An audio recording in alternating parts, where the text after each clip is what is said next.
Well, good morning, my Teaserking family. How is everybody today? Well,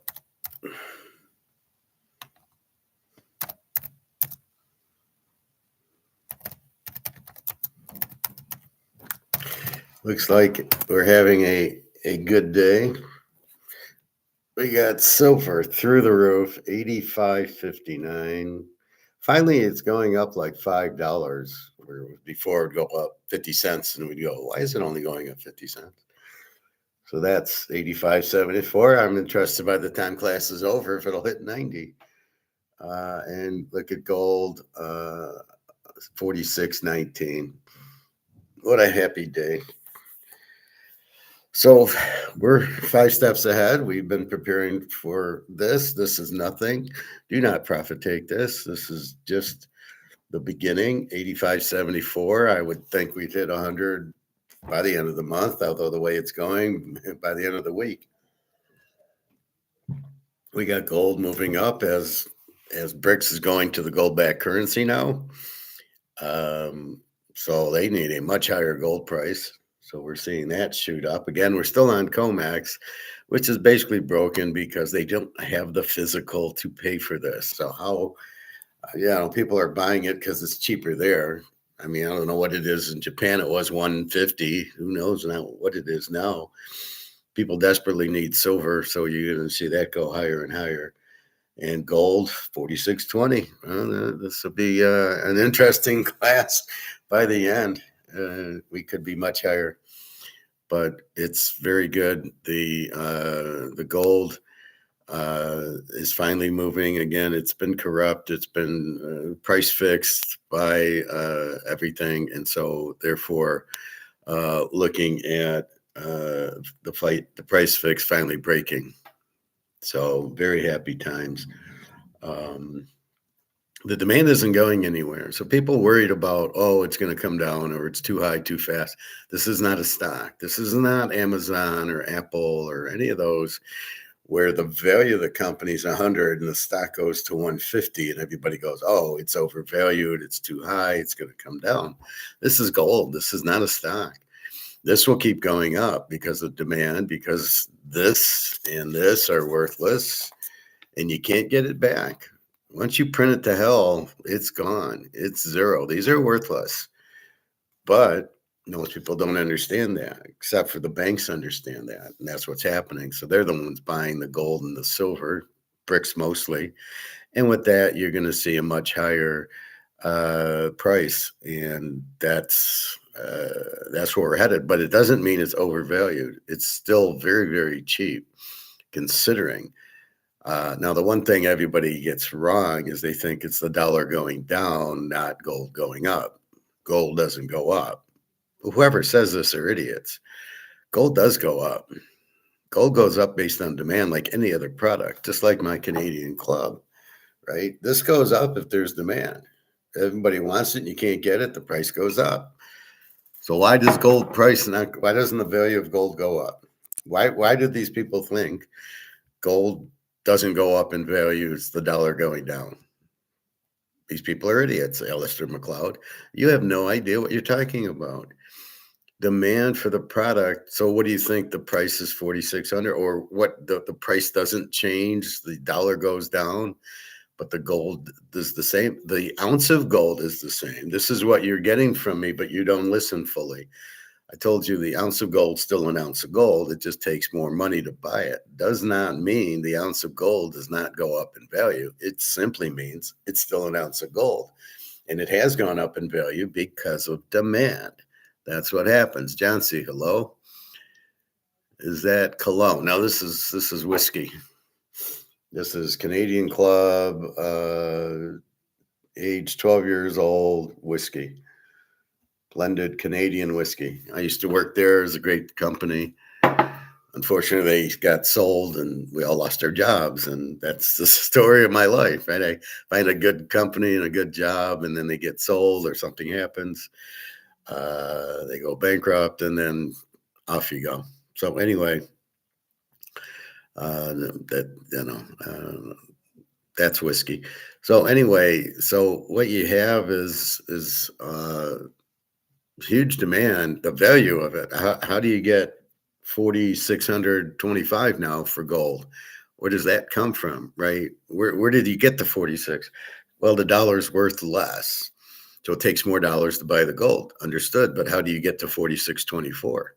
That's based on demand. If there was no demand, like in the 2010s, gold was $200, $300. Why is it now 4,200 if the gold didn't change? Oh, the dollar lost value? No, the dollar hasn't had value since 1972. When we went off the gold standard and didn't back it, there is no value for it. So I don't follow Alistair McLeod. Lost his mind or just doesn't know, which will get into our idiot conversation. TK, what did you think of the games? Well, okay, to switch to football. 85-44 for 85-50 for silver and 46-23. And it's 10 o'clock. So I'm worried about the 10 o'clock drop, which looks like it started to go up at 40 at before 10. We will have a drop normally, maybe not today. The games, I love the games. I went 3-0 yesterday. I had the Buffalo Jacksonville over, which was 51.5, which I went over 45.5. I had it in a lock with Green Bay +7, so the lock won.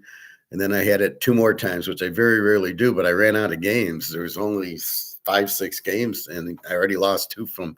I didn't lose two, but there was already two gone from Saturday. So I had 3 games on Sunday, which I had bet, and then the game tonight. So Buffalo over. I knew they're going to score, and I know Jacksonville can score. And then you have I had San Francisco. I love that game. I watched the game, and I'm going to lose this game. They're Philly was just dominating going down the field, but not scoring touchdowns. And then I go, the Niners couldn't do anything. And I'm like, and then Purdy finally hit a pass, and then they made the game close. And then they took the lead, and that was very interesting. So I had Frisco in 10.5. I bet it at 4.5, and then it went to 6. And as you guys like to say, well, if all the money's on Philadelphia, San Francisco's going to win. I don't play like that. I problem solve the game and bet it. I just here's my rationale. Philly's an under team. Philly scores about 16 a game, gives up 15. So the proper play probably was under, especially if I knew Kittle was going to hurt his Achilles. So basically, I knew Philly wouldn't score a lot. Frisco's been scoring a lot. So I said, well, Philly's not going to cover, 10 points. They're not going to win by 10. They don't have the offense. McNabb. Hurts is terrible.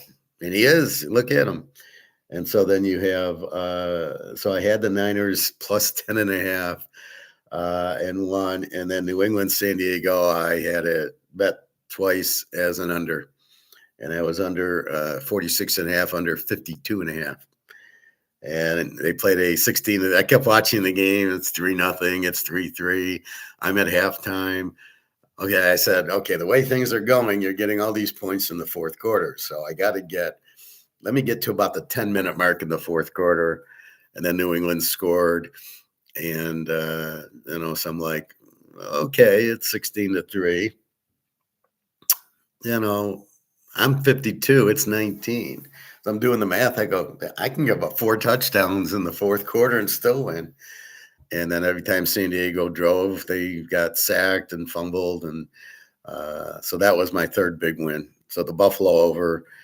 The Niners, I played small. And then the New England, I had in multiple teasers again.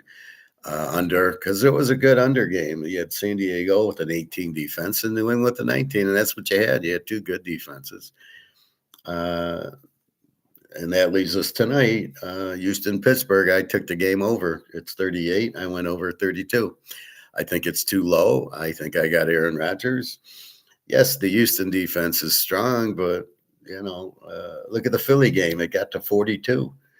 How the hell did that game get to 42? But it did. All right, let's see. What are we talking? 49ers are looking banged up. They play Saturday on a short week, too. Yeah, that's not going to help them. And they just played Seattle. We'll see how good Seattle is. Profit. Looks like the gold and silver are off to a flying start this week. Yeah, that's what I mentioned.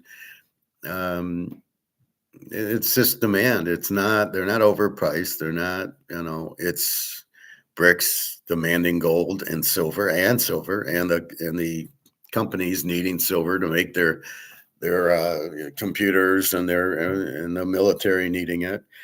And so, yeah, I mean, it's really Comex breaking apart. They've been price fixing it for years, and now it's all done. They don't have the metal. They cannot contain it. They can't keep shorting it, and now they got to pay the shorts. And that's why JP Morgan got 25 million of silver in. They cannot pay the shorts. And so they had to get all this to pay it. So that's why JP Morgan was accumulating silver, because they got a whole lot of shorts for the last 25 years. John Z, a profit. I found those over-unders can be very tricky this time of year due to the weather. Well, that's the only loser I've had this week is the Rams, which I love the over, but we're supposed to get a lot of wind and a lot of rain. So I didn't. So I played the Rams -4 instead of the over 40, which the over 40 was an easy winner. And does the weather really play in the Bear Green Bay game? The weather was 15 degrees and windy, and yet they still scored 58 points. So I'm not sure about the weather anymore. The snow doesn't bother it. The rain a little. Buffalo, Jacksonville went over, as it was a nice sunny day there. Frisco, Philly, I thought would have been an under. I had played Frisco, so then I was going to play the under, and I said no. Hurts might get hot, or Purdy. They've been scoring a lot, and so I just played the dog. That was a dog game, and but the weather was cold and windy, and yet they still scored 42. The total on the game was 44. So in the teaser, I would have went under 50, and I would have won. And then San Diego, New England, it was cold, but this was a defensive game. This weather had nothing to do with it. 16-3. The weather in Pittsburgh tonight. Let's take a look. I think it's been fine. I don't see the weather. Let's see. Pittsburgh. So it says 30 degrees, feels like 26, so not much of a wind, 8-mile-an-hour wind and clear.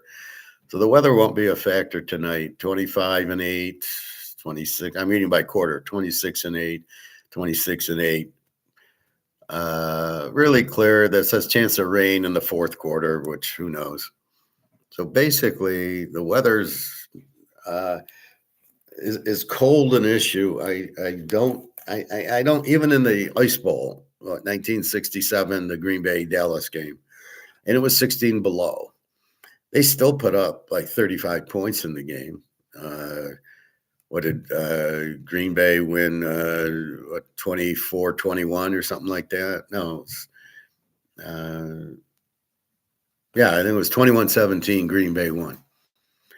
And 38, and it's 16 below. So I don't know. I think the way these offenses look, and they look horrific, they seem to be able to put points up, or it's just the defenses are so bad. I mean, watching the New England San Diego, they were able to get a little bit of yards.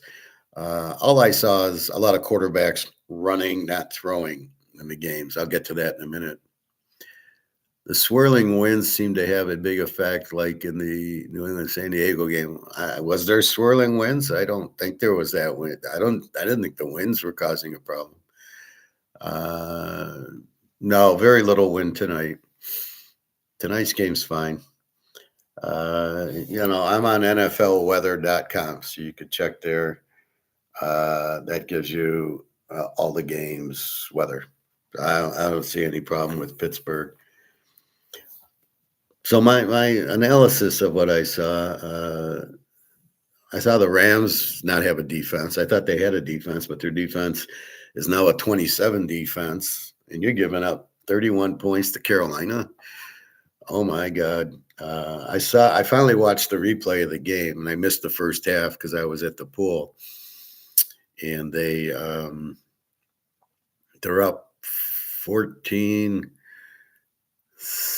They're up 17-7 with 2 minutes left in the half, and they got the ball at the 10-yard line. And like an idiot, McVay goes for it.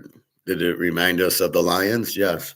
He goes for it and doesn't get it. And then all of a sudden, Steve Young runs 20 yards because he can't throw for a touchdown at 17-14 at half, which was a joke. That should never have been. You just keep the momentum. So they should have been up 20-7.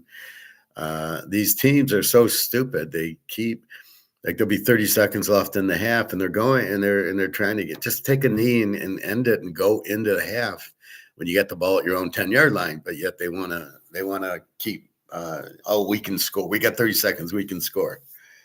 Because now we can kick 65-yard field goals. So all we got to do is get to midfield and try a 67-yard field goal. I mean, it's crazy. The coaches I find are stupider and stupider. They're all going for fourth downs. How many fourth downs? So you got Sean McVay going for fourth down at the 10-yard line when they just kicked the field goal. I saw it countless time in the San Diego New England game that half of them should never have been tried. You had Chicago go at their own 32. That was really good. And none of them are really making the fourth downs. I did see the tush push again yesterday. It worked a little bit.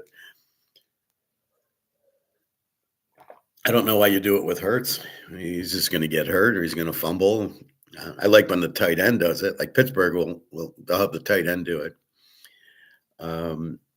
So Carolina, LA's defense is weak. Their offense, when Stafford wanted to drive them down at the end of the game, boom, boom, boom, touchdown. Well, where was that? I always questioned him in Detroit. It would always be he'd need to make this big comeback in the fourth quarter. And you're like, where was this in the third quarter? In the second quarter? Where was these boom, boom, boom touchdowns? It constantly be incomplete passes or running, it was terrible. So Steve Young's terrible. I mean, he just wants to run. He's bad. And you can see he's bad when at the end, the Rams take the lead. Now there's like a minute left, and Steve Young's got the ball, and it's first and 10 at the 25-30. Incomplete. That's Steve Young. But because he couldn't really run because they had no timeout. So now he's got to throw, and he can't. That's my point. Green Bay, Chicago. Again, where's Chicago the first three quarters, and then they show up in the fourth quarter. 31-27. Green Bay, their defense stinks. I hate a defensive coordinator says, well, we're going to let them walk down the field and hopefully they make a mistake. This is what you're banking on. The problem is you're dealing with quarterbacks that don't throw the ball anymore, right? So Bryce Young just ran a lot. Stafford throws. Love throws pretty much. Caleb just runs a lot. Josh Allen, he throws and runs. Trevor Lawrence, all he does is run. Purdy looked pretty good. Hurts looked terrible. Herbert, all he does is run. And Drake May, all he does is run. Now, was there a big swirling wind? I did not mark it that it was windy there. So I don't know what kind of winds it was, but I didn't think that was the issue. I saw some passes that seemed to be okay. I saw a bunch of field goals go through. So I'm not sure that wind was too much, but I did see a lot of running between Herbert and May. Stroud, I don't know if he runs. Aaron Rodgers won't run. So the best quarterbacks here, Stafford and Rodgers, we'll see if Rodgers wins. Now, so I was not surprised by anything. I was surprised by the Rams giving up 31 to Carolina, which I love the over and thought the wind would keep it under, and so I didn't play it. So that was Unfortunate because that was the only loser was the Rams -4, so I lose by a point when I should have won easily the over. And had it been a clear day in Carolina, I would have locked the over with the Buffalo over with Green Bay as the dog. Um, Green Bay, very bad defense, but they don't have Micah Parsons. So we'll see. The Bears, I don't know how good they are. They keep getting these late wins against these zone defenses. You don't put pressure on Caleb. I think they'll have a problem when they play the better teams. The Rams, Seattle, and who they play. We'll take a look at this week in a minute. Buffalo, Jacksonville. Buffalo is what I thought. Jacksonville's what I thought. Jacksonville's a good team. I bet it over. I was over 45, and I needed the last minute of the game to get there. But it was weird. Just like the Bear game, you had this huge fourth quarter of points. And I was a little bit concerned about it. The New England game that, okay, now they're going to score 30 points in the fourth quarter. But they didn't. But they both put up 14 for 28. Jacksonville, good defensive team, a good running team. It's just when Lawrence throws that he's terrible at it. And Allen's good. The Niners, Philly, Purdy. Give him credit. He hit some good passes. He hit McCaffrey. I love that one wide receiver throw to McCaffrey. What a great catch that was. So you have that, and then Hurts is terrible. They got to get rid of Hurts. You put Daggio on this team, you put him on half these teams, and the teams are much better. Hurts is terrible. He doesn't know how to read. He can't throw. He wants to run. I mean, that's all you got. San Diego, New England, Herbert's pathetic. All he does is run. He can't read a defense. Here's the problem. These quarterbacks go back, and all they do is they don't know where they're going to throw the ball. They don't know who's going to be open. So they go back, and they just, is he open? Is he open? Oh, the pressure's coming. Let me scramble a little. I'm going to run. Oh, I see the opening. I'm going to run. There was one Drake May ran, and he's the same way. He's not the franchise quarterback. He runs too much. But he went back, and then they were playing a man defense for some reason, and everybody was back, so he ran for like 30 yards. I don't want my quarterback doing that. That's not the point of the quarterback. He's supposed to throw the ball to the receiver 30 yards down the field. So I'm not sold on Drake May, and I'm not sold on Herbert. The best defenses will win. Now, I was impressed with New England's defense, but it was mostly Herbert immediately running versus that. Let's see. Profit, no win tonight. All right. You think Caleb or Drake May can win the Super Bowl? Neither. I hate these teams not playing the last week of the season, too. Yeah. So who didn't play the last week? The Rams did. Carolina did. Green Bay didn't play the last week. Oh, and they lost 31-27. Chicago did. They played Detroit, Buffalo. They played. Yeah, they killed the Jets's, I think. Jacksonville, they played. They killed. The Niners played, and they won. Philadelphia sat out their players, and they lost. So the two teams that sat out, Philadelphia and Green Bay, lost. And then, let's see, San Diego, I believe, sat out their guys. Oh, and they lost too. And New England, I think, played. So it really does you a lot of good to sit out that last week. Here, Houston, Pitt. I think I know Pitt played. They had to beat Baltimore. See, that'll be great for Pitt. They had to beat Baltimore, and they won. And that's why I look at the quarterback, right? In a pressure situation, they must win. He won. That's Aaron Rodgers. Did Stroud have to win? They played the first half, and when Jacksonville had the big lead, they sat out the starters in the second half. So Houston's, they did play him enough, I think. So here's where you bet Aaron Rodgers in a pressure situation, he's going to get it done. Yes, Houston's got a great defense. We're not arguing it. So did Baltimore, and Pitt was able to find it. How I analyze this game, Houston's a B team with the 20 defense. This is last five, right? And Stroud, who stinks. And then you've got Pitt is an under team, but they did score a lot on Baltimore and Detroit. Their problem came when DK Metcalf was out, and they had the bad game with the Browns for some reason.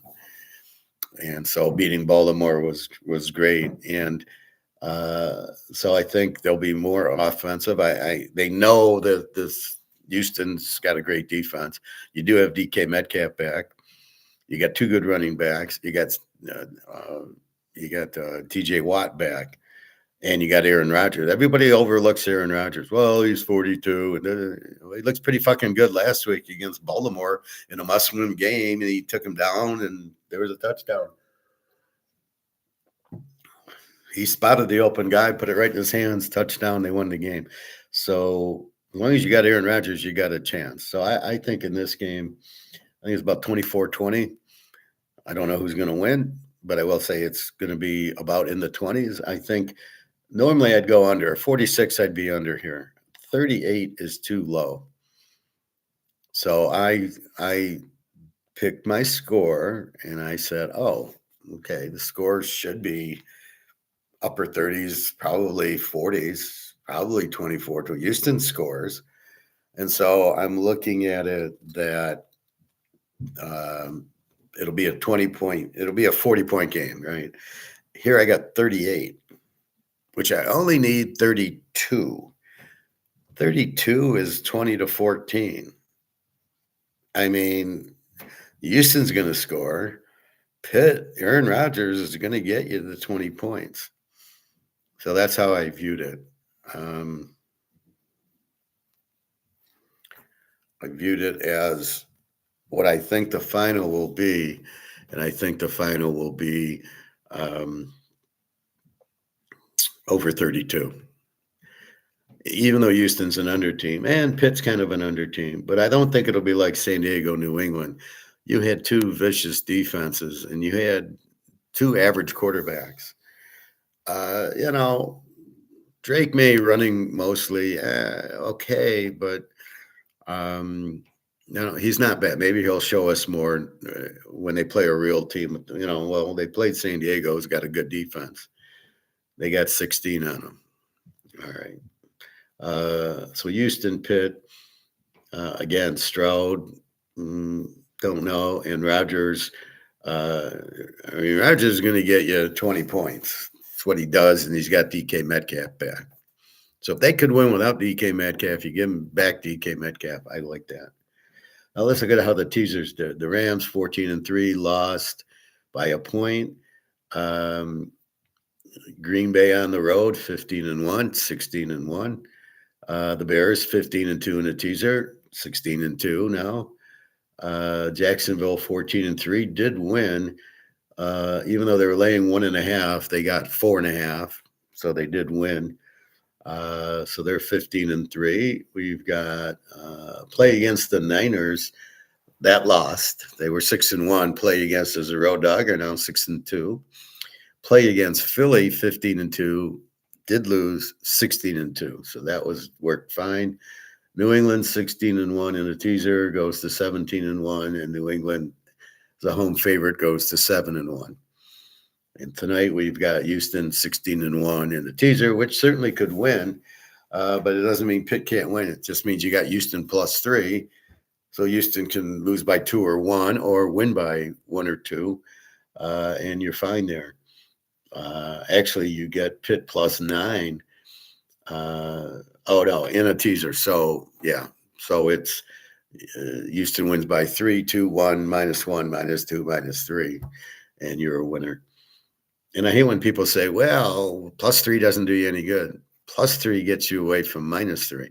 However, I don't like Houston in a teaser tonight. The last teaser I would play is Houston. I would play Pitt +9 at home, playoff game, Aaron Rodgers, Tomlin, TJ Watt, thank you very much, and or the total, which I was going to play under, is now over. All right, so weak quarterback play all over. Purdy looked good. He doesn't really run much. He ran a little bit. McCaffrey was great, catching the 2 touchdowns. So San Diego, Herbert, he's not good. You think he's good, but he's not good. He wants to run. He still can't read defenses. What do I mean by that is when Tom Brady would get to the line, he'd see the defense. He'd say, "Here's the blitz. I'm going to throw it right where he is," and he'd get rid of the ball in 2 seconds. Right? Remember Legion of Boom and that Super Bowl, and he'd get rid of the ball in 2 seconds. He knew where to throw it before the ball was snapped. And what I find mostly from these running quarterbacks, they don't know what to do when they get the ball. They're not like, I'm going to throw it here. They're more, well, let me go back. Let me see who's open. Well, you don't have time for that. So then they see the pressure coming, and then they kind of roll around and try to run. Well, that's not a good quarterback. That's a shit quarterback. A good quarterback is Stafford going back and throwing the ball to Pukanuka. And how much did we like that Pukanuka drop just before halftime? Unbelievable. Right in his hands, and he drops the ball. It goes right through his hands. It was like, yeah, was that a fix or what? All right. So let's go to this week coming up. All right, Saturday we don't have a time. We have Buffalo going to Denver. I got Denver -3, and the spread is Buffalo -1.5 with a total of 46.5. All right, let me put my spreads in first. San Fran, Seattle. And then we got LA and Chicago. And then it's somebody at New England, probably Pittsburgh. My spread, Seattle -7. The Rams and the Bears. I guess the Rams -3 and New England -3 against whoever they play. Real spread, Buffalo was 1.5. Right there, I like Denver as a home dog. This is the number 1 seed. You make them a home dog, really? Okay. Seattle is 7 and 45.5. Now, I didn't look at the line. That was my thought. Seattle should be about a touchdown the way Frisco's looking. The Rams are a 3.5-point favorite. That's exactly what I thought, with a total of 51. And then we'll see what I got New England -3 against either Houston or Pittsburgh. Okay, so what do we do with this mess? So, I don't have that. Buffalo with a 21 defense. They gave up 20. So the Buffalo will still be a B team with a 21 defense. Denver, well, let's look at Denver from week 16. Should be the same. Denver is they're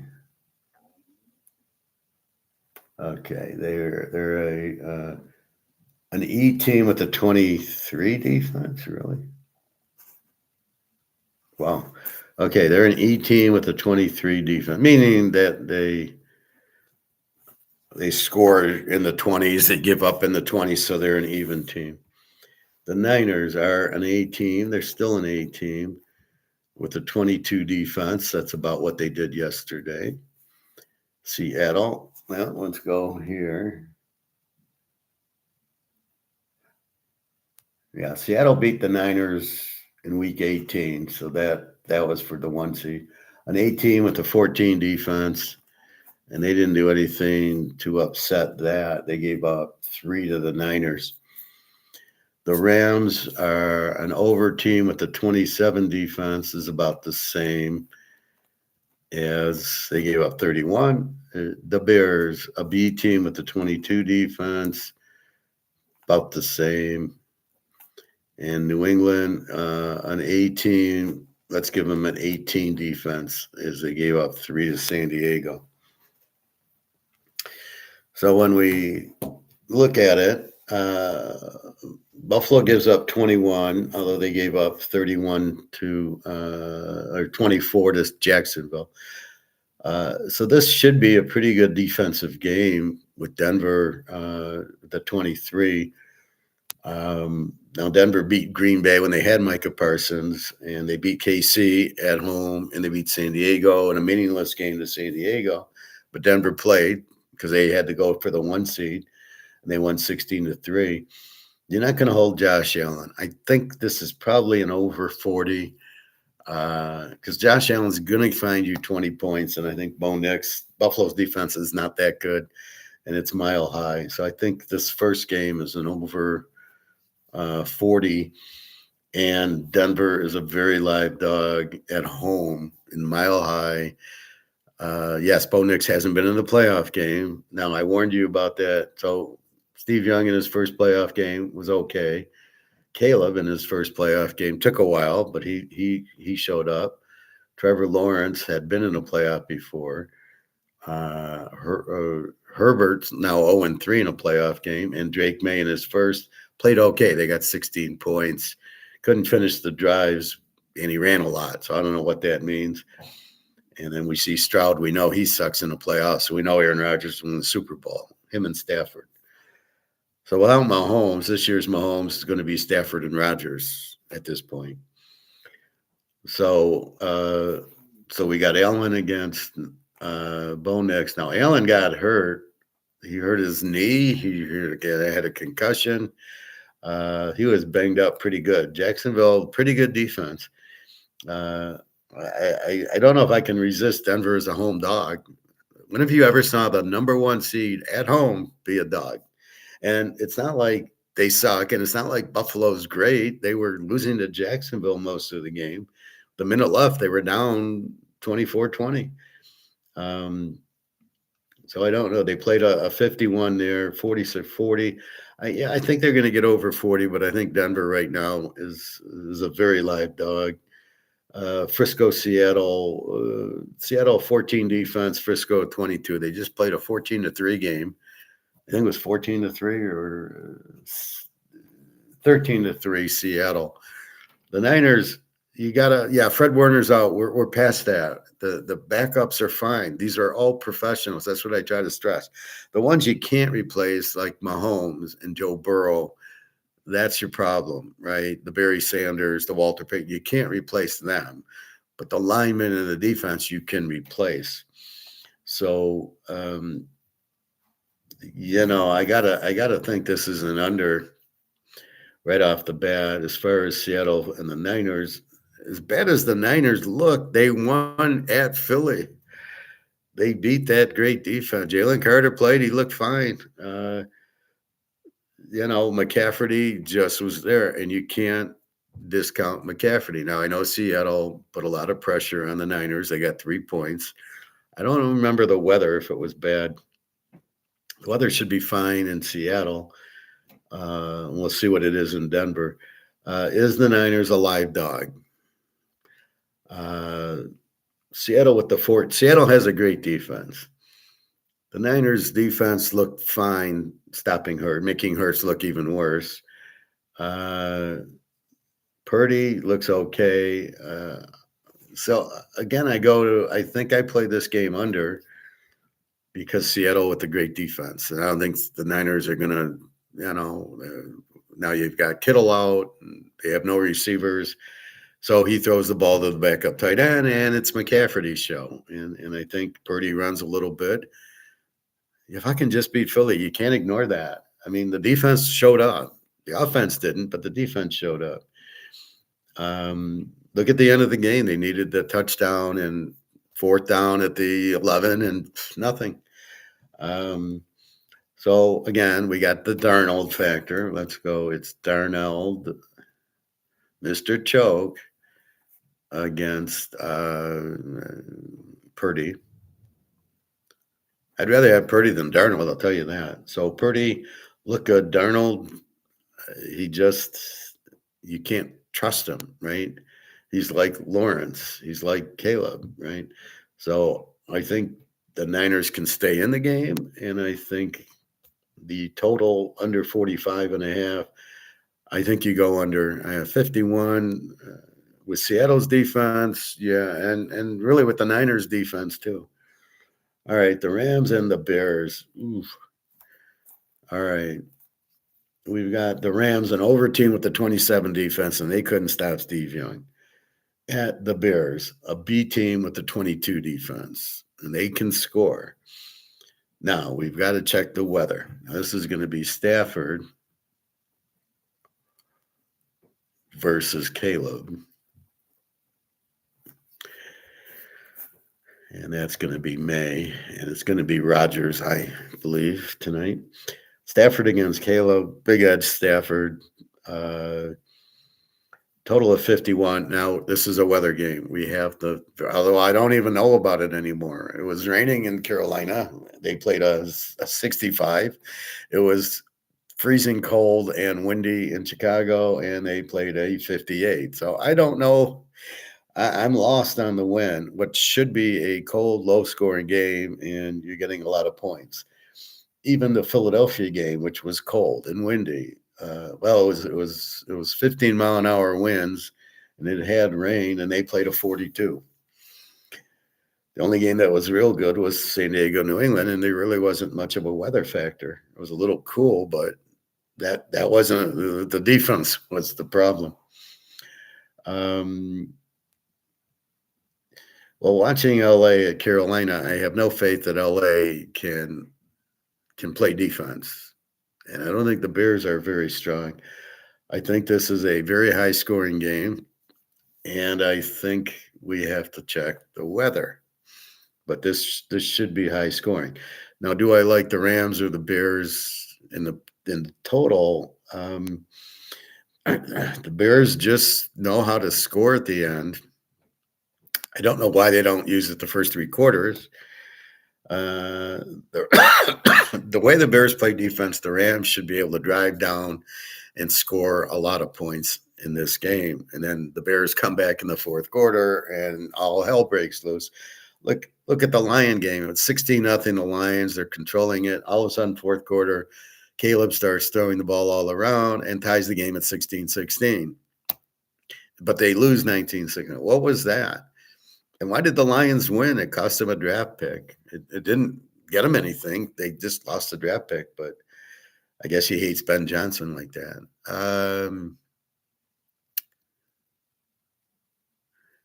So I don't think either Caleb or Drake May can win a Super Bowl. Of the two, it will depend on who they play. I would give them maybe Drake May. If it was Chicago, New England, I would bet New England. They have the better defense. That's why.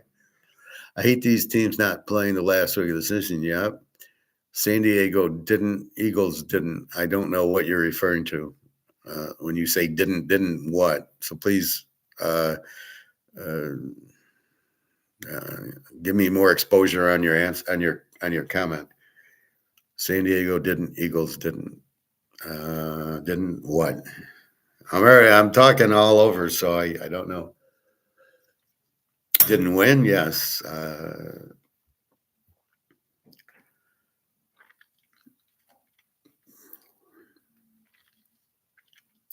Anyway, so I think the best way, depending on the weather, is to go over in the Rams. They'll both score a lot, right? And that's how you look at the game. Maybe I take the Bears at 9.5, but I don't. I'm scared against Stafford. However, he barely beat Carolina, but they still put up 34, and I think that's what you're looking at. And then New England at home, they're 17-1 in the teaser, as we can see. Buffalo. See, they made Buffalo. I'll tell you, if Denver's favored, I would be curious to take Buffalo. But with Buffalo favored, that drives you to Denver. I can see a Frisco play because of Darnell. And the Rams in Chicago, it's just a tough one.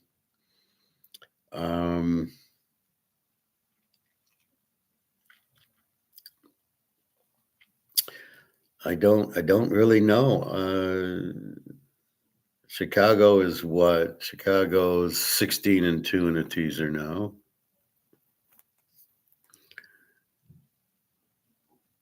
The Rams they're 14-4 in a teaser, and 11-3 is a road favorite. The Bears are good. The Bears are 9-0 at home also. So I'm beginning to lean a little towards the Bears at 9.5. I don't know if they can win, but they certainly can score and keep the game close. But again, the best play on this is the best play here is the over. Now, New England Pittsburgh will have a hell of a game. May again. If Pittsburgh can beat Houston and that defense, they can beat New England. I'm not saying they will beat Houston, but if they can and score on that team, now they'll have to go to New England, which will be a hard task. New England's good at home. They run a lot with Stevenson, and then they have a good defense, and they pressure the quarterback a lot. So they're going to be tough to beat. So we'll have to see. So will we get New England Denver, New England Buffalo? We've gotten New England Buffalo twice this year. Those are over games as they can't handle Josh Allen. This is the weakness of Houston. They have C.J. Stroud. He's not even good as Drake May, and he's certainly not an Allen, a Stafford, or that. So we got to bet Stafford till they die. And are we going to get L.A. Seattle again? Most likely, or L.A. the Niners. Or do the Bears come in? I don't think you can beat Stafford. Stafford's a very live dog here. So it's just curious that Denver, the number one seed, is a home dog. Now, Seattle, I don't know. They're a good defensive team, and they're a good running team. That game will stay under Frisco, Seattle. And we'll see. So that's what we've got so far.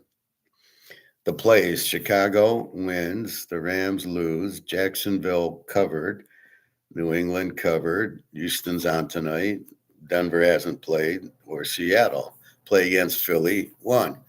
So that was our one key, was play against Philly. I'm wondering why I bet Frisco.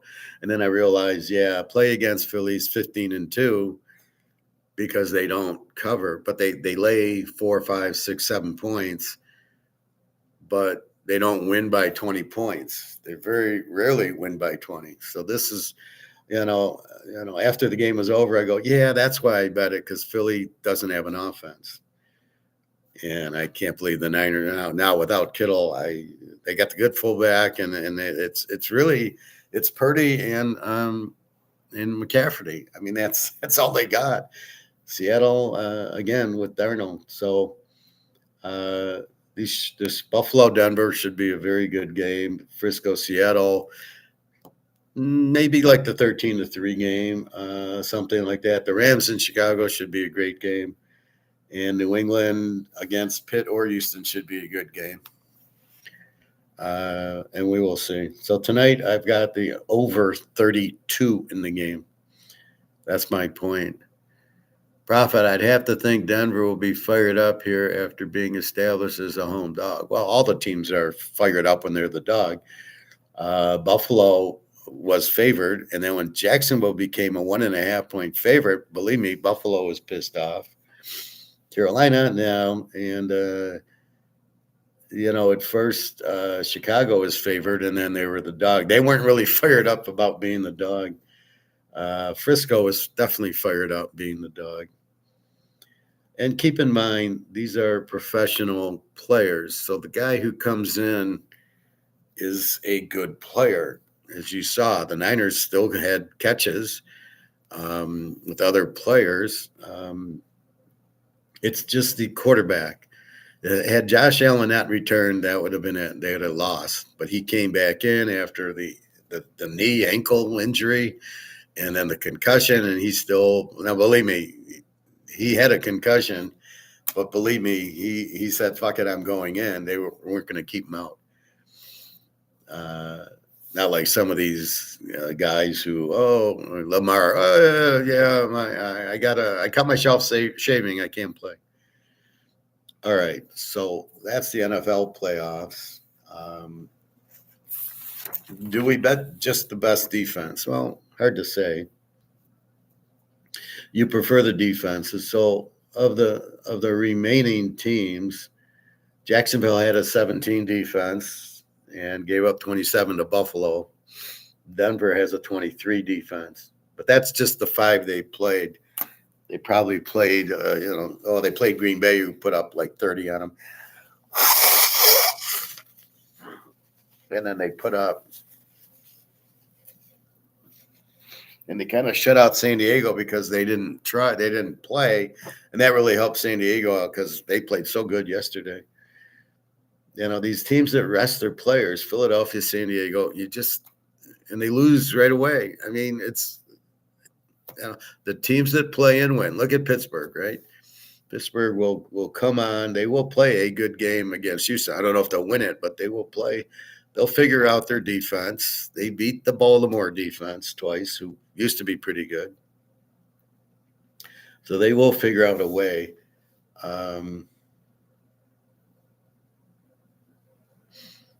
Let's see. Denver's also 16-1 in a teaser.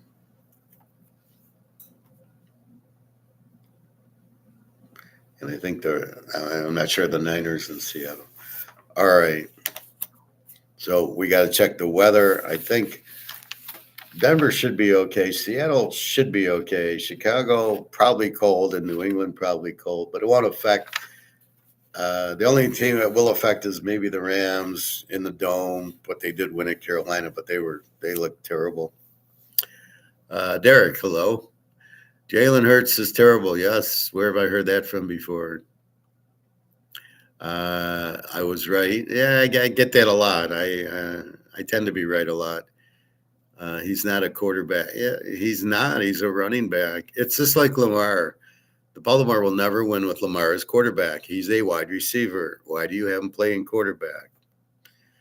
It's just like, Mahomes. You have him at quarterback. You Joe Burrow, right? Except for Nebraska wanted to make Joe Burrow a safety. When he left Ohio State, he goes to Nebraska, and they go, well, we'll make you a safety. And when he got done laughing, he ended up going to LSU as their quarterback, and we know what happened then. Remind me never to take the Eagles money line while he's the quarterback. Derek, I had the Niners. I don't know what to tell you. I read you the Niners in a teaser, or the Eagles in a teaser were 15-2 against. So I don't know why you would take a money line in that game. The play was the Niners, although I was scared to shitless watching the game. They ended up winning the game, and I wasn't really surprised. Again, I warned you about McCaffrey. You got a guy like McCaffrey on your team. You can't just bet against it. I would have warned you to play the under if you didn't want to play the Niners, but I don't know what you're thinking playing the Eagles at a money line. Kittle got hurt in the second quarter, so he's playing. Yeah, I mean, they're an under team. The team you want to play, first of all, I never play money line. I think they're the stupidest bets in the world. You got teasers. You play a teaser. So like here, you like Denver. I wouldn't money line Buffalo. Buffalo's 1.5. I would take Denver in 7.5. You get them over 7 at home. You don't money line them. You take the points. That's the object of the teaser. Plus, it's 11-10. You're not dicking around with your money line. How bad was that? 130, 140? Stupid bet.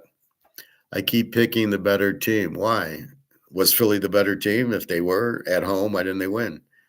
I don't think Philly was the better team. That's last year. You got to get past that. Philly won the Super Bowl last year. This is this year. And you got to look who's hot this year. And the hot teams are New England, and they are the Rams, and they are Seattle. Denver's very hot. That's what you got to look at. Instead of the teams with the actual quarterbacks. Yeah, well, you didn't pick the better team. Buffalo, Jacksonville was an even game, I thought. Green Bay, Chicago. I liked Green Bay when they were the dog. I thought that was a good bet. Like tonight, Houston, Pittsburgh. Who's the better team? Houston with a great defense and no quarterback, or Pitt with a pretty good defense and Aaron Rodgers and DK Metcalf. and they're playing at Pitt. I would never money line Houston here with uh with CJ Stroud. If you think he's a winner, you got to be crazy. Go back to the Ohio State Michigan games he choked on. Uh why would Justin Herbert, what did you think Justin Herbert was going to do? New England, they're the same quarterback, Justin Herbert and Drake May, and they both like to run a lot. So I don't know what to tell you there. Uh, you've got to. This is why I do it the way I do it. It keeps emotion away from it. I don't bet emotion. I look at the numbers and I go, geez, New England 16-1 in a teaser. Enough said. San Diego isn't. It's in New England. Uh, Buffalo and Jacksonville, it's an over game. So you've got to be able to read the game to figure out what you're doing. You're a Pats fan. Well, okay. So I bet the under in the game 3 times. So I got 3 teaser winners betting the game under 52. I see. I'm learning. Yeah, you've got to be careful. Try listening to what I'm teaching you.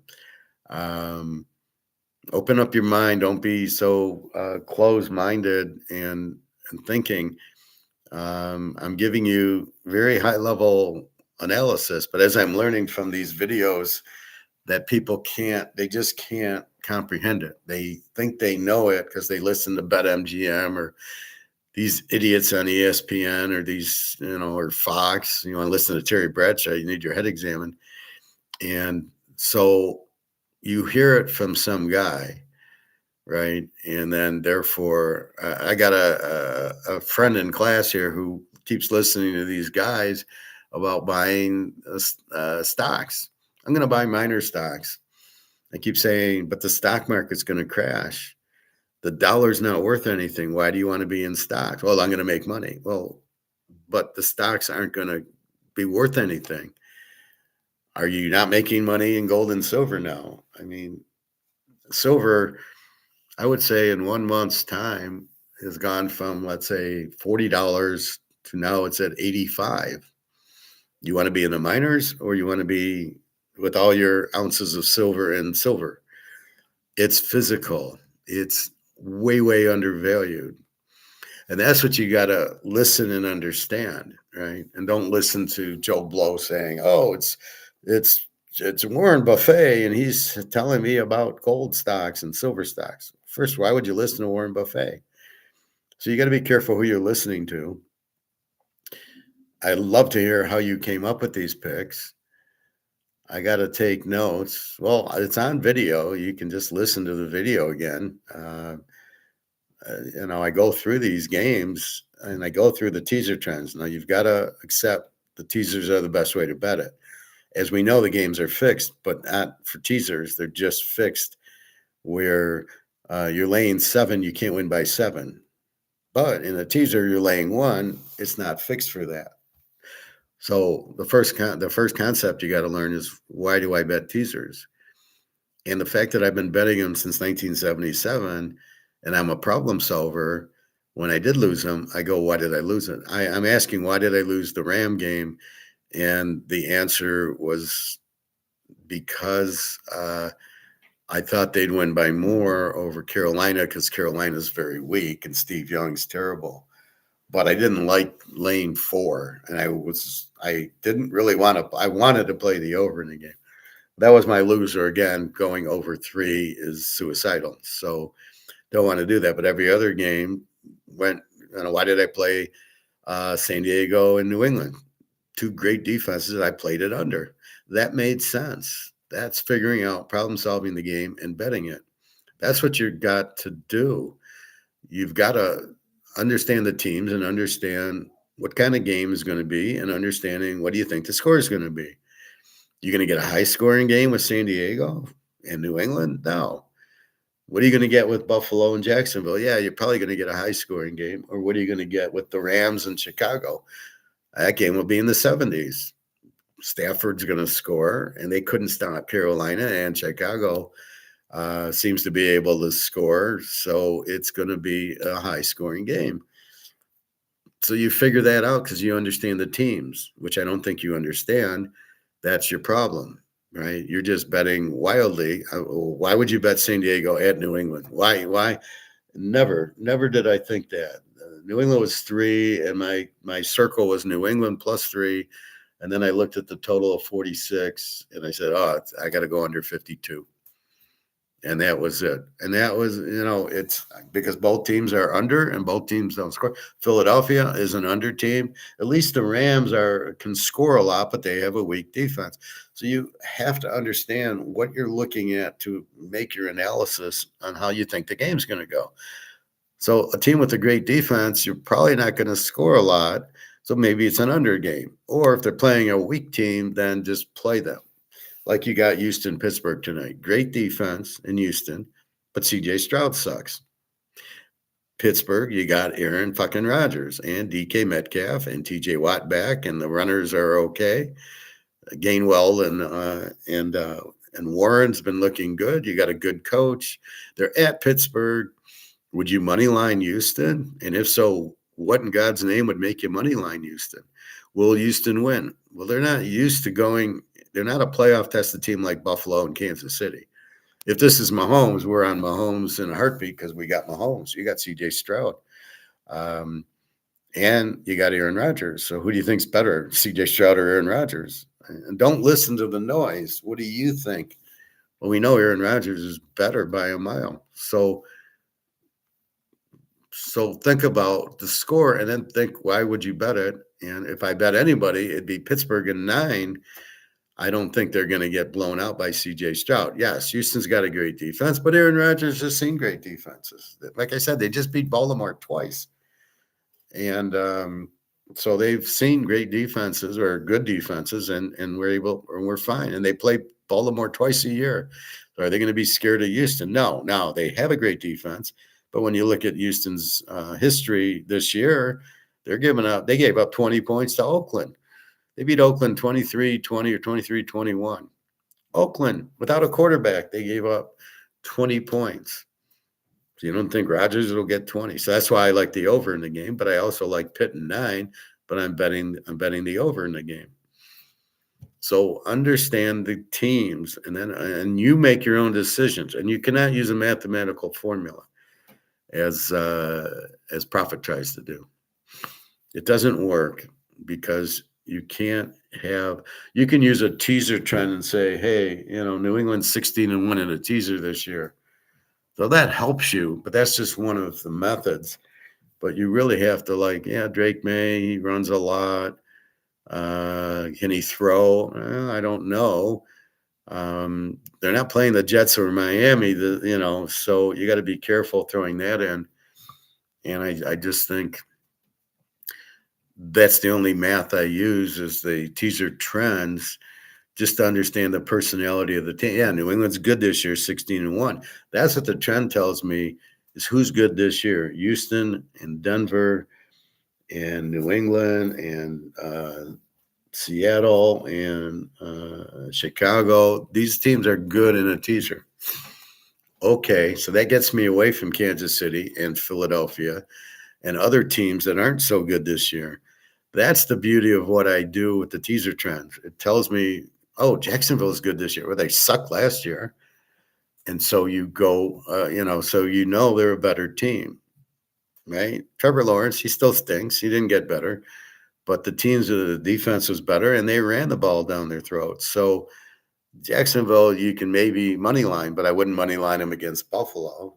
Again, that was a tease the dog game. And when Jacksonville went favorite, I love Buffalo as a dog, but I'd already teased them and locked them in over in 3 teasers. Life, Liberty, and Teaser King. Thank you, Behold.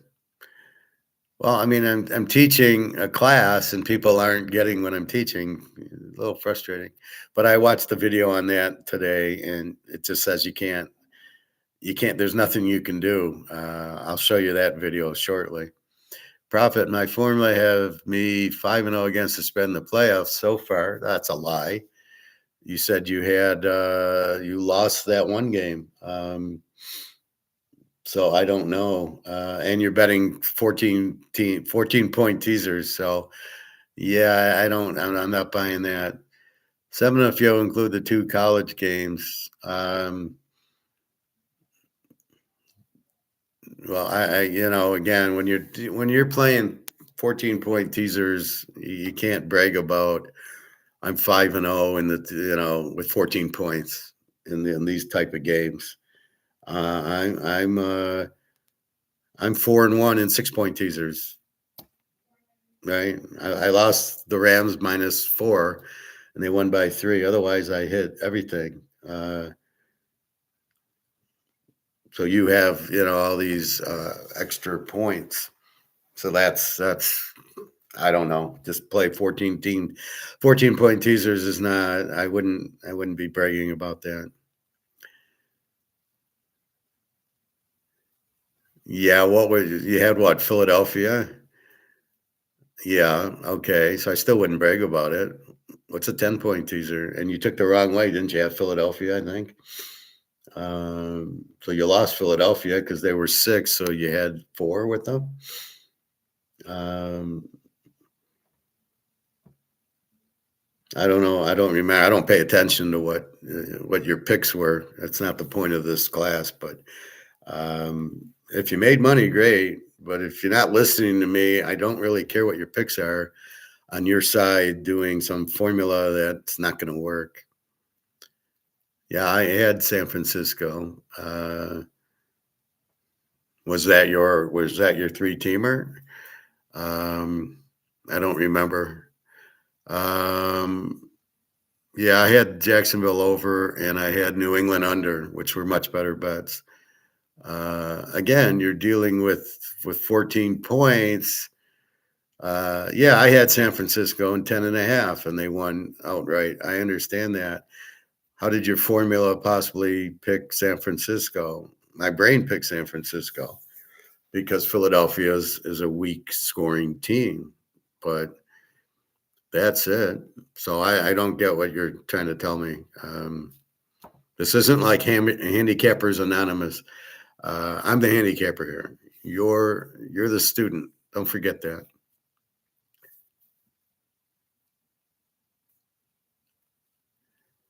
Oh, bullshit. You had San Francisco winning outright in a 10-point teaser, so you had 16 points. So I don't know what you're telling me, Prophet. Uh, you had a 6-point dog. You made him 16. Wow, you're champ. Anyway, enough of this. So let's go to the college game. We got Miami, Indiana. Indiana 7.5, 48.5. Both teams are A teams. Let's see. Indy with a 9 defense is probably like an 11 now, and Oregon with the 14 or Miami with the 12 is probably about a 14. So 9, yeah, okay, 11. So two good defensive teams. Miami and Indiana. Indiana, you just don't know because they're new. They've never been in that. Last year, they lost to Ohio State in the championship. This year, they beat Ohio State 13-10. Then they come on to kill Alabama 38-3. Quarterback got hurt at halftime, or he didn't play the second half. Okay, what does that show me? And then beating Oregon 56-22. You'd already played them and beat them 30-20. So you got aggressive, you got a pick six, you got a fumble with the 3, and you got a block punt. That's 21 of your points. So it gets you down to 35. So what are you going to do? Are you going to get the pick six and the fumble and that? Now your defense looks really good, 7.5. We love Miami against these teams. Again, they beat Ohio State 24-14. Let's not forget that.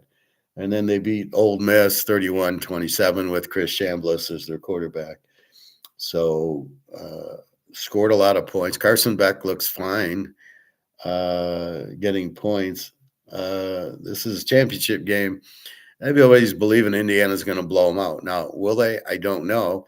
But what I know is Miami's got a very good defense, a little bit better than Oregon's. But Oregon, when the quarterback's throwing pick sixes, it's not the defense's fault. So I think it sets the table. If Miami gets out and gets up 7-0, 10-0, it'll be a tight game. Will Indy just blow them out like they did against Oregon? Normally, the answer is no. Normally, teams that do that in the next game, they're not going to do that. Very, very high energy. I heard on one of these idiot radio stations in Detroit where the guy, do you think the Indiana coach is the best coach that's ever coached? Let's see, how many titles does he want? Oh, yeah, 0. What kind of stupid comment? See, he was going after emotion.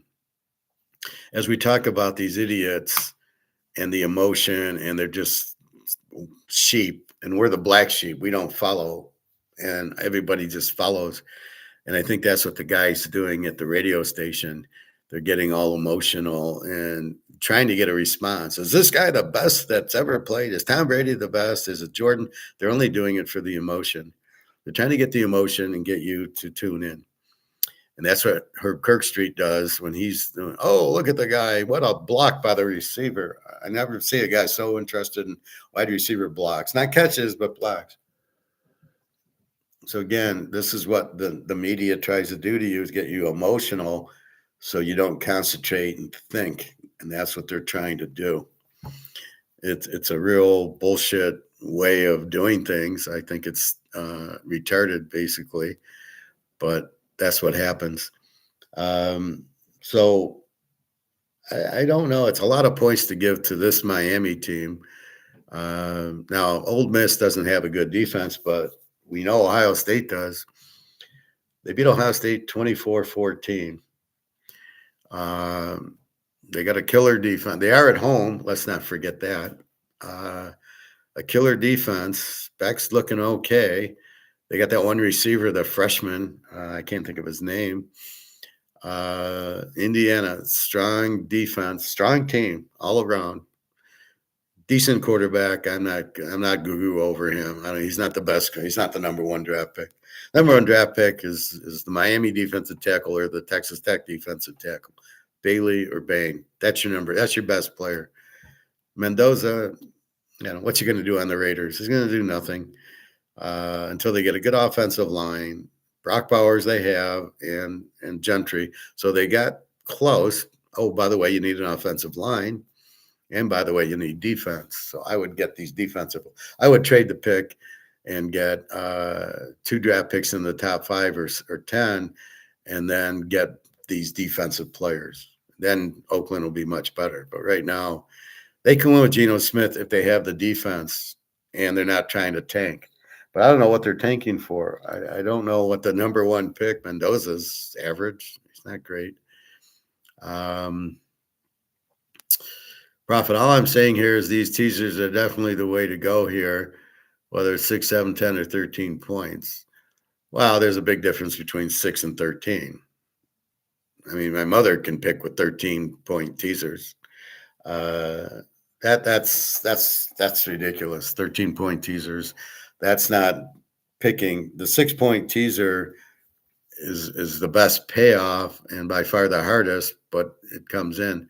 So I lost by a point. So maybe a 10-point teaser with the Rams to get it to even. But if I didn't think they were going to win, I wouldn't have played the Rams. Like I said, I love the game over, but everything else was Green Bay and 7. I didn't need 11 or 14 with Green Bay. And then the New England under, they got 19 points. I figured out the game. I knew it would be low scoring, and that's why I bet it in 3 teasers. Buffalo over, I knew that was an over game, and I bet that.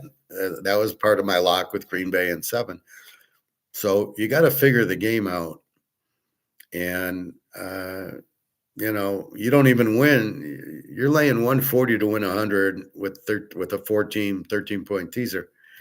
That's not good. If I play a 6-point teaser, I'm actually getting odds. And yeah, that's why I go 75%. I could probably go 99% with 13-point teasers, but it's not worth it. The money isn't there, and I don't need the extra 7 points. Once in a blue moon, I do.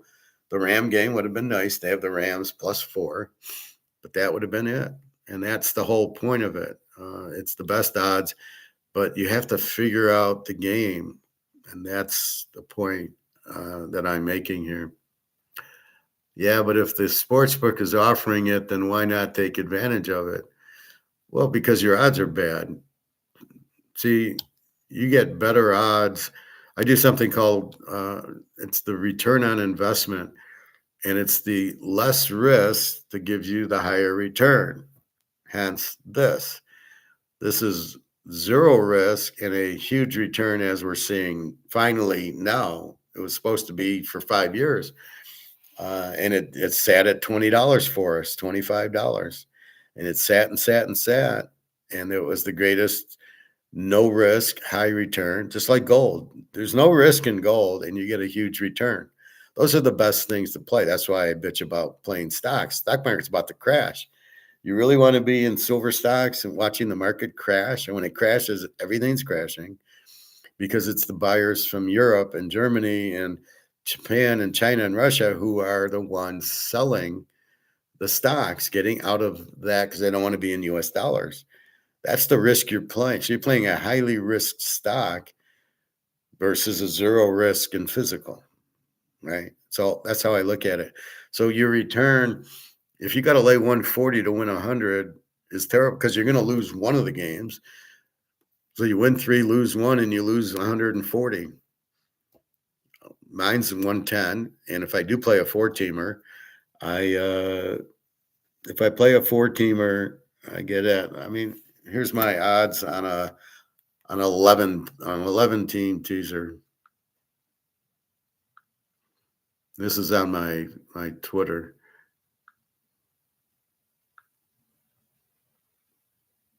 No, let's go to mine.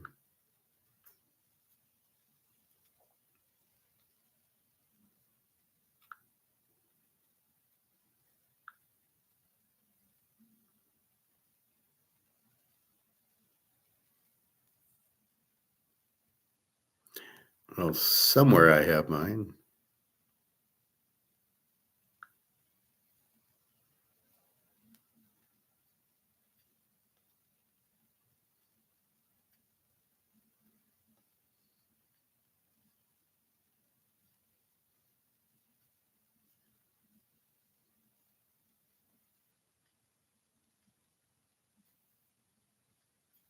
Hmm.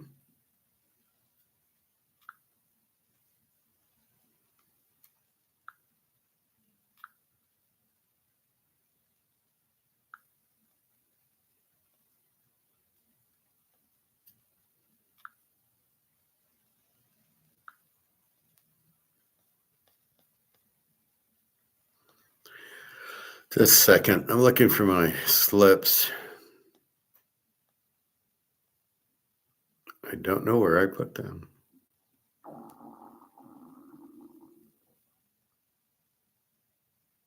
Here we go.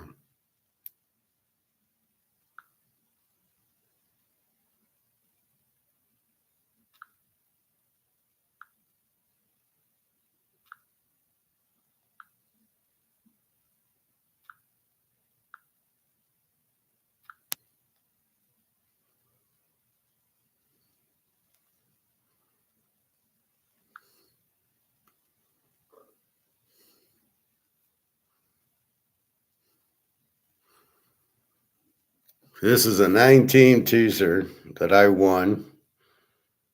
6-point teaser. I bet 20 and won 400. That's the best return on investment. And these were easy games. These 9 games were very easy. The teams needed to win and to make the playoffs, like Denver and Peyton Manning and New England had Brady. They were going for the 1 seed. So those were easy games. The JETSs were good. UCLA was easy, and Michigan State was easy in the Rose Bowl. And it all came down to Florida State against Auburn, right? So I'm betting 20. So you can see it's December 2013. Bet 20 and win 400. That is a good return on investment. I loved all the picks. But that's the difference between a 6 point teaser just picking 9 games. And here's one that's a 10.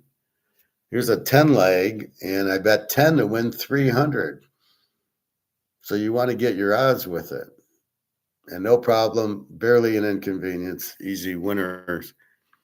And then here,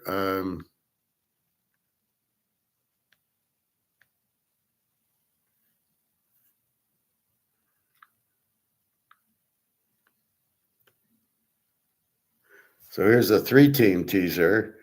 Michigan State in the Rose Bowl, UCLA, Florida, my college one. I bet 50 to win 120.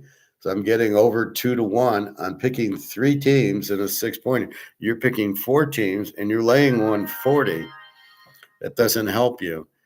But this is how you play teasers. These are 6 point teasers, and you're getting good odds. So that's my point. My return on investment was good.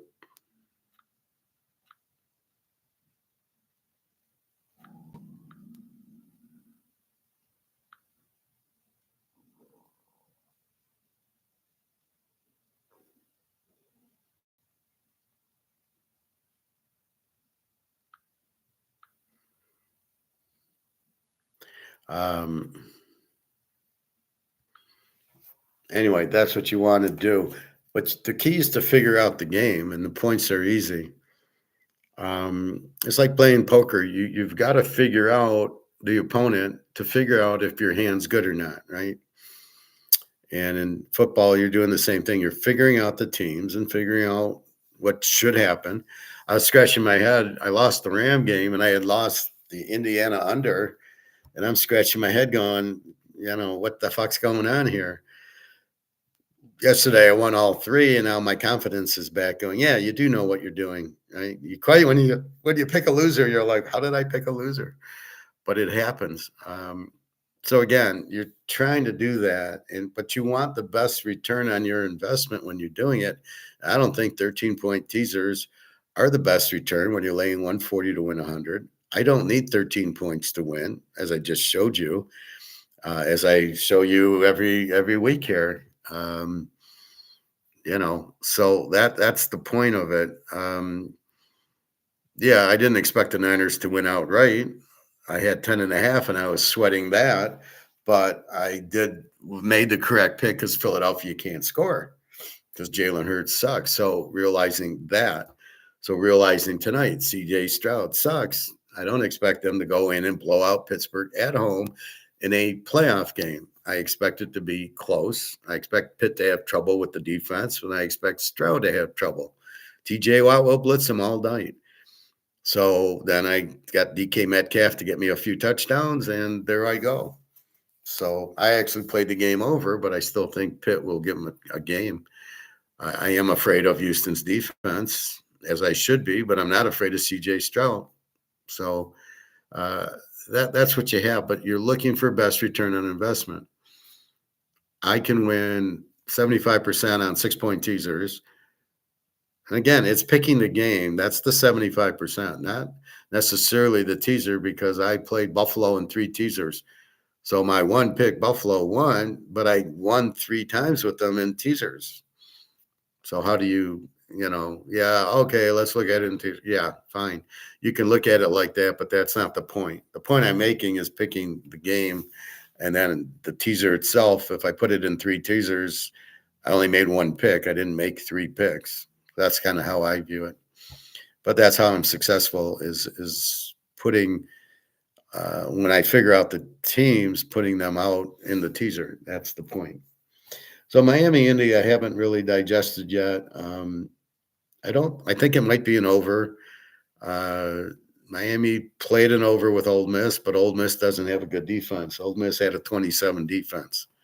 So you would expect a higher scoring game there. I actually went under because it was 52.5. Here, 48.5. I think it's an over game. I don't know if it's clear cut. Indy's going to win like they did against Oregon. I think it's a different flavor. Again, they got handed 21 points. Is Miami going to throw a pick six the first game? I don't know. Indiana will be there. Indiana probably will win the game, but I don't think they're going to do what they did against Oregon. I think it'll be more like an Ohio State game where they won 13-10.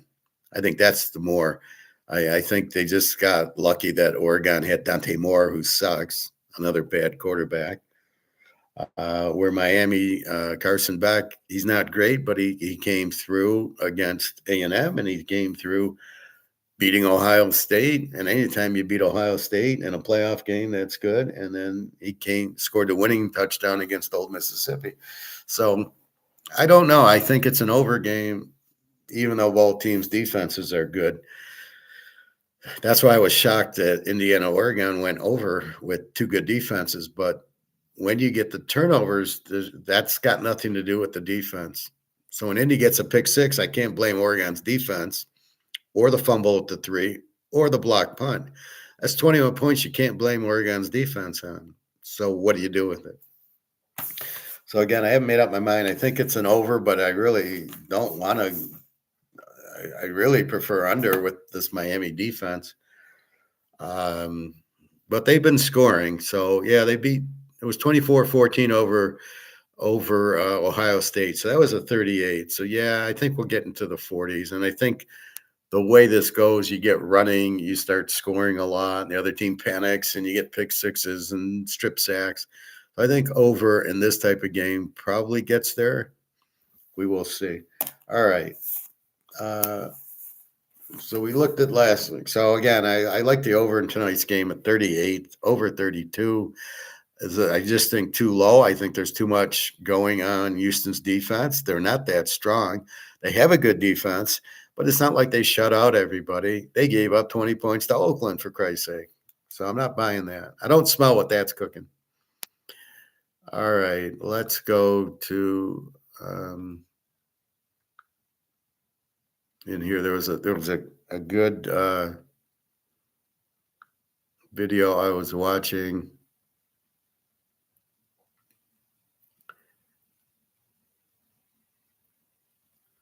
How intelligent people deal with idiots. Let's watch a little of that. Let's go, boys. One thing I've noticed about football fans is they all talk while the players can actually receive, then move on. This is our problem because we know this, and then you try to teach it.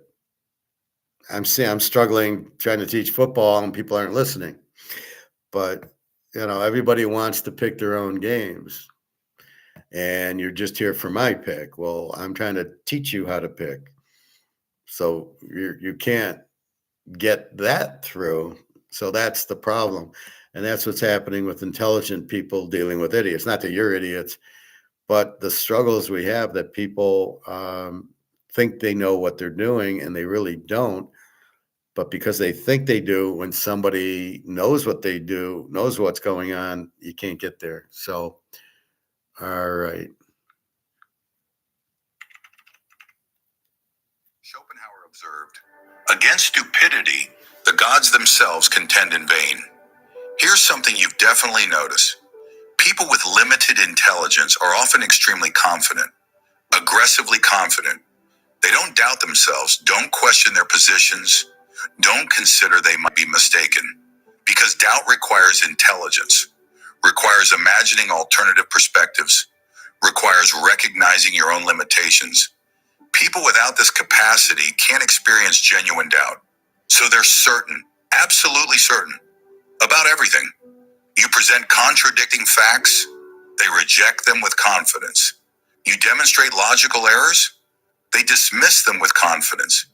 You prove them wrong, they double down with confidence. Modern psychology calls this the Dunning-Kruger effect. The less competent someone is, the more competent they believe themselves to be. Schopenhauer understood this centuries before it had a name. His philosophy offers a clear directive. Don't engage with aggressive ignorance. You cannot win. Confidence built on incomprehension is impenetrable to reason. The intelligent person recognizes the futility and withdraws. Schopenhauer wrote, Intellect is invisible to the man who has none. Watch how most people form opinions. They don't gather information, analyze it, then reach conclusions. They feel something, then find reasoning to justify what they already feel. Fear shapes their politics. Anger shapes their judgments. Insecurity shapes their critiques. The emotion comes first. The reasoning is reverse engineered to support it. You present logical arguments against their position. They reject the logic because the underlying emotion hasn't changed. You can't logic someone out of a position they didn't logic themselves into. Schopenhauer's philosophy cuts through the illusion. Most of what people call thinking is actually emotional reasoning dressed in rational sounding language. The intelligent person recognizes this, understands they're not arguing against thoughts, but against feelings. And feelings don't respond to logic. So the intelligent person stops arguing entirely. Schopenhauer understood something profound. The person lacking intelligence cannot recognize they lack it, because recognizing limitation requires the very capacity they're missing. Similarly, they cannot recognize superior intelligence in others. Your insights seem like nonsense to them. Your depth seems like overcomplication. Your nuance seems like confusion, because they don't have the framework to recognize thinking above their level. If you really See, that sounds like what's happening here. So when I sit in the sauna or hot tub and I talk about this or talk about gold, people are unable to understand because they're emotional, which is what you see on the radio stations and the news and these videos. They're all emotional, right? And they get your who's the best quarterback? Who's the best basketball player? Is this guy the best coach ever, the Indiana coach? They're trying to get your emotions and get you to think emotionally instead of thinking logically. I calmly explain why we buy gold and silver, but the idiot doesn't understand. The idiot can't comprehend it and can't follow it, and therefore you're talking to him. Now I'm talking. I'm not yelling. I'm just explaining. You should own gold. Oh no, I got my stocks. I have my stock. I made 500,000 in my 401k. I don't need gold and silver. They're unable to think. They're unable to rationalize what's going to happen. This is my favorite. Is we always think, fifth dimensionally, 5 steps ahead. The boat hit the iceberg. It's going to sink, but the regular idiot will not understand that. I'm not calling you guys idiots. This is the class. And the regular guy will not be able to he'll think with emotions. Oh, the ship's going fine now. Why would it not go? What do you mean the ship's going to sink? We're moving now. And that's what I get with the dollar. Well, what do you mean the dollar's going to collapse? Oh, no, it's fine. We're fine. I can go to the grocery store and pay $20 for a steak now. Yeah, no, everything seems fine. Or better yet, I can, the stock market's doing well. So why would I worry about the stock market? Oh, no, it's fine. It's 49,000. It's fine. I don't have a problem. What do you mean it's going to collapse? And because you can read what's going to happen. And that's the capabilities that the idiot people don't have because they're just using emotion, not logic. So I'm looking at it and I'm analyzing it and I'm figuring it out. Most people don't have those skills. They listen to CNBC or they listen to, Peter Schiff or Andy, Andy Scheckman, and they listen to these idiots without understanding if they know what they're talking about or not. And why are you listening to them? I don't listen to them the way you listen to them. I don't listen to them. I listen to them if they have any information I don't have. I'm not looking. I know inflation's not 3%. They don't. So I understand my economics because I've learned it and I did it without emotion. But what I found was emotional, like shit, the dollar's worthless. What do I do? And then I problem solved it and says, oh, well, our only hope is gold and silver. But when we're talking to people that don't get it, as I'm trying to talk to Prophet here about 13-point teasers versus 6-point teasers, he's got to understand, yeah, it's easy to hit a game with 13 points, but you're not winning anything, right? You're laying 140 to win 100. That's not good to pick 4 teams, and it's not that easy, as I show you. So I went 5-1 this weekend, losing the Buffalo game by a point. Okay, I would have won with the 14, but everything else I figured out. You hitting San Francisco getting 20 and they went outright. You didn't call Frisco to win outright. Neither did I. I took them plus 10.5 with 4.5 because Philadelphia doesn't score. I had a reason why I took them. Tonight, I'm telling you, I'm afraid of the Houston's defense, but CJ Stroud stinks. And I like Aaron Rodgers, and I got Metcalf. I'm giving you reasons how I think the game will go, and I end up going over because I think the line's too low. It's 38, 32. Yeah, that's 20 to 13. That's not a lot of points.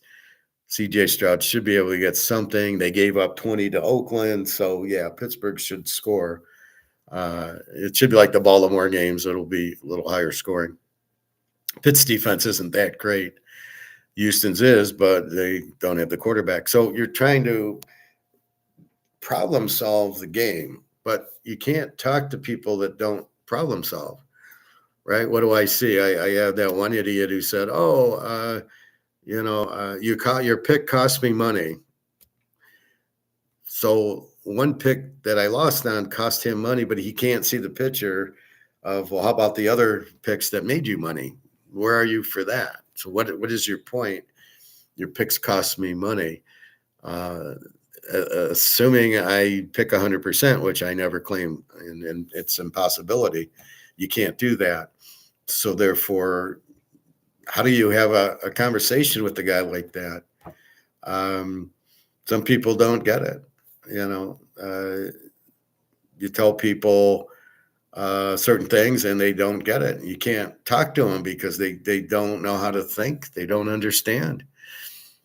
And you understand because I think differently. So that's the problem with some people that don't think. I'm at work.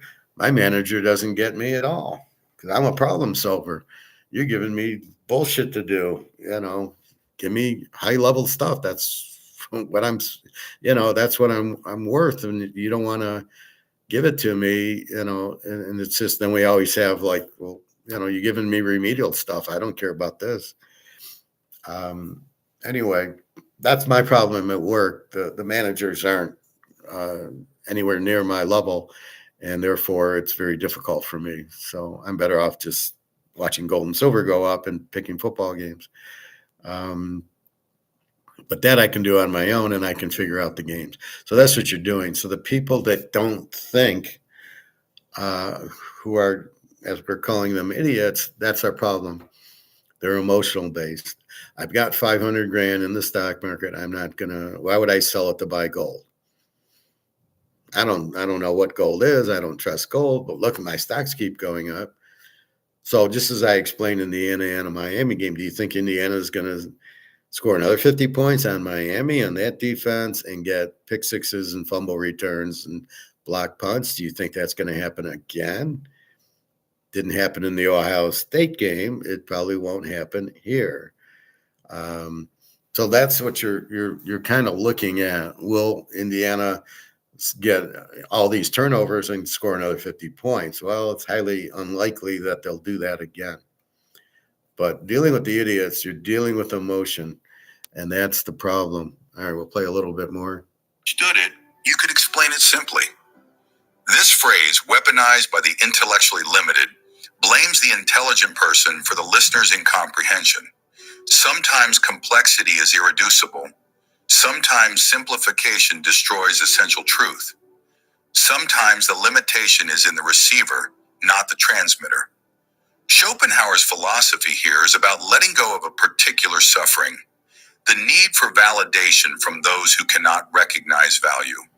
The intelligent person stops seeking approval from people incapable of rendering accurate judgment. Their incomprehension becomes irrelevant. And now here's where things get really interesting. Because everything I've shared so far is defensive. It's about protecting yourself from the exhaustion of dealing with limited thinking. But Schopenhauer went deeper. He didn't just teach how to avoid suffering from stupidity. He taught how to use this understanding strategically, how to operate in a world dominated by limited intelligence without becoming bitter, isolated, or ineffective. Let me show you how. Schopenhauer wrote, "The cheapest sort of pride is national pride. An individual might have moments of clarity, of rational thought. Put that same person in a group and something changes. Intelligence decreases, reasoning simplifies, independent thought evaporates. Group dynamics reward conformity, not thinking. Emotional resonance, not logic. Tribal belonging, not truth. Crowds are always intellectually inferior. Always. Because limitation is contagious and intelligence is not. Watch what happens at rallies, protests, meetings where everyone agrees. Individual nuance disappears. Complex positions become slogans. Thinking stops and chanting begins. Schopenhauer observed that humanity at scale becomes less than the sum of its parts. The intelligent person never expects rational discourse from groups. They engage people separately, one mind at a time, or not at all. That's how I do it. If I'm in a group, I just laugh. I go, this is stupid. And I know, so if I'm in a group of Bitcoin people, it's not like I don't think gold and silver is the way to go. And I laugh at all of them. I mean, that would be my position there, but I never lose my individualism or my ideas. I never go down there going, yeah, you're right. Since it's a crowd, yeah, Bitcoin, go Bitcoin. No, I'd be sitting there telling everybody to fuck off because I don't buy it, but I'm confident in my opinion and my approach. Just like in football, you cannot get me off. If I'm on a game like tonight, I like the over. You can't get me off of it. Nothing anybody can tell me will get me off because I've already problem solved it. And I said, well, I think, just like San Francisco, right? Philly went up to 6. I never thought I was going to take Frisco again at 12, but I was like, no, I just have one play on it, 10.5. I'm fine with it. But I'm not about to, but you couldn't get me off that play. Nobody in God's earth could say, yeah, Philly -6, take it to even would be a play. So once I problem solve it, make up my mind, I got it. I'm going to stay individual.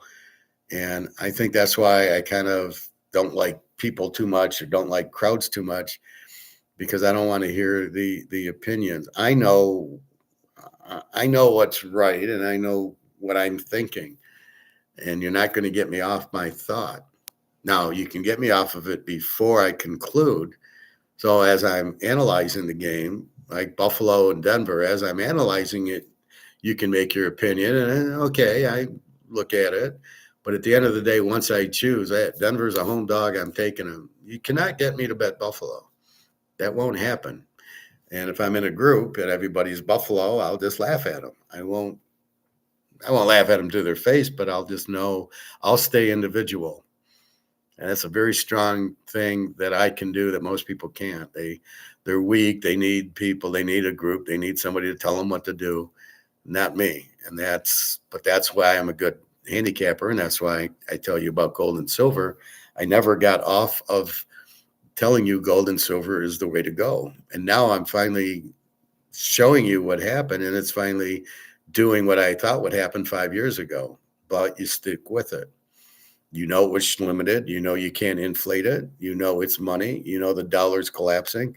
So all these signs, I had 10 reasons why gold and silver, but you couldn't get me off of it. You couldn't. I'm at the bank and said, oh, I can get you an annuity with 9%. I says, but then I'm still in cash.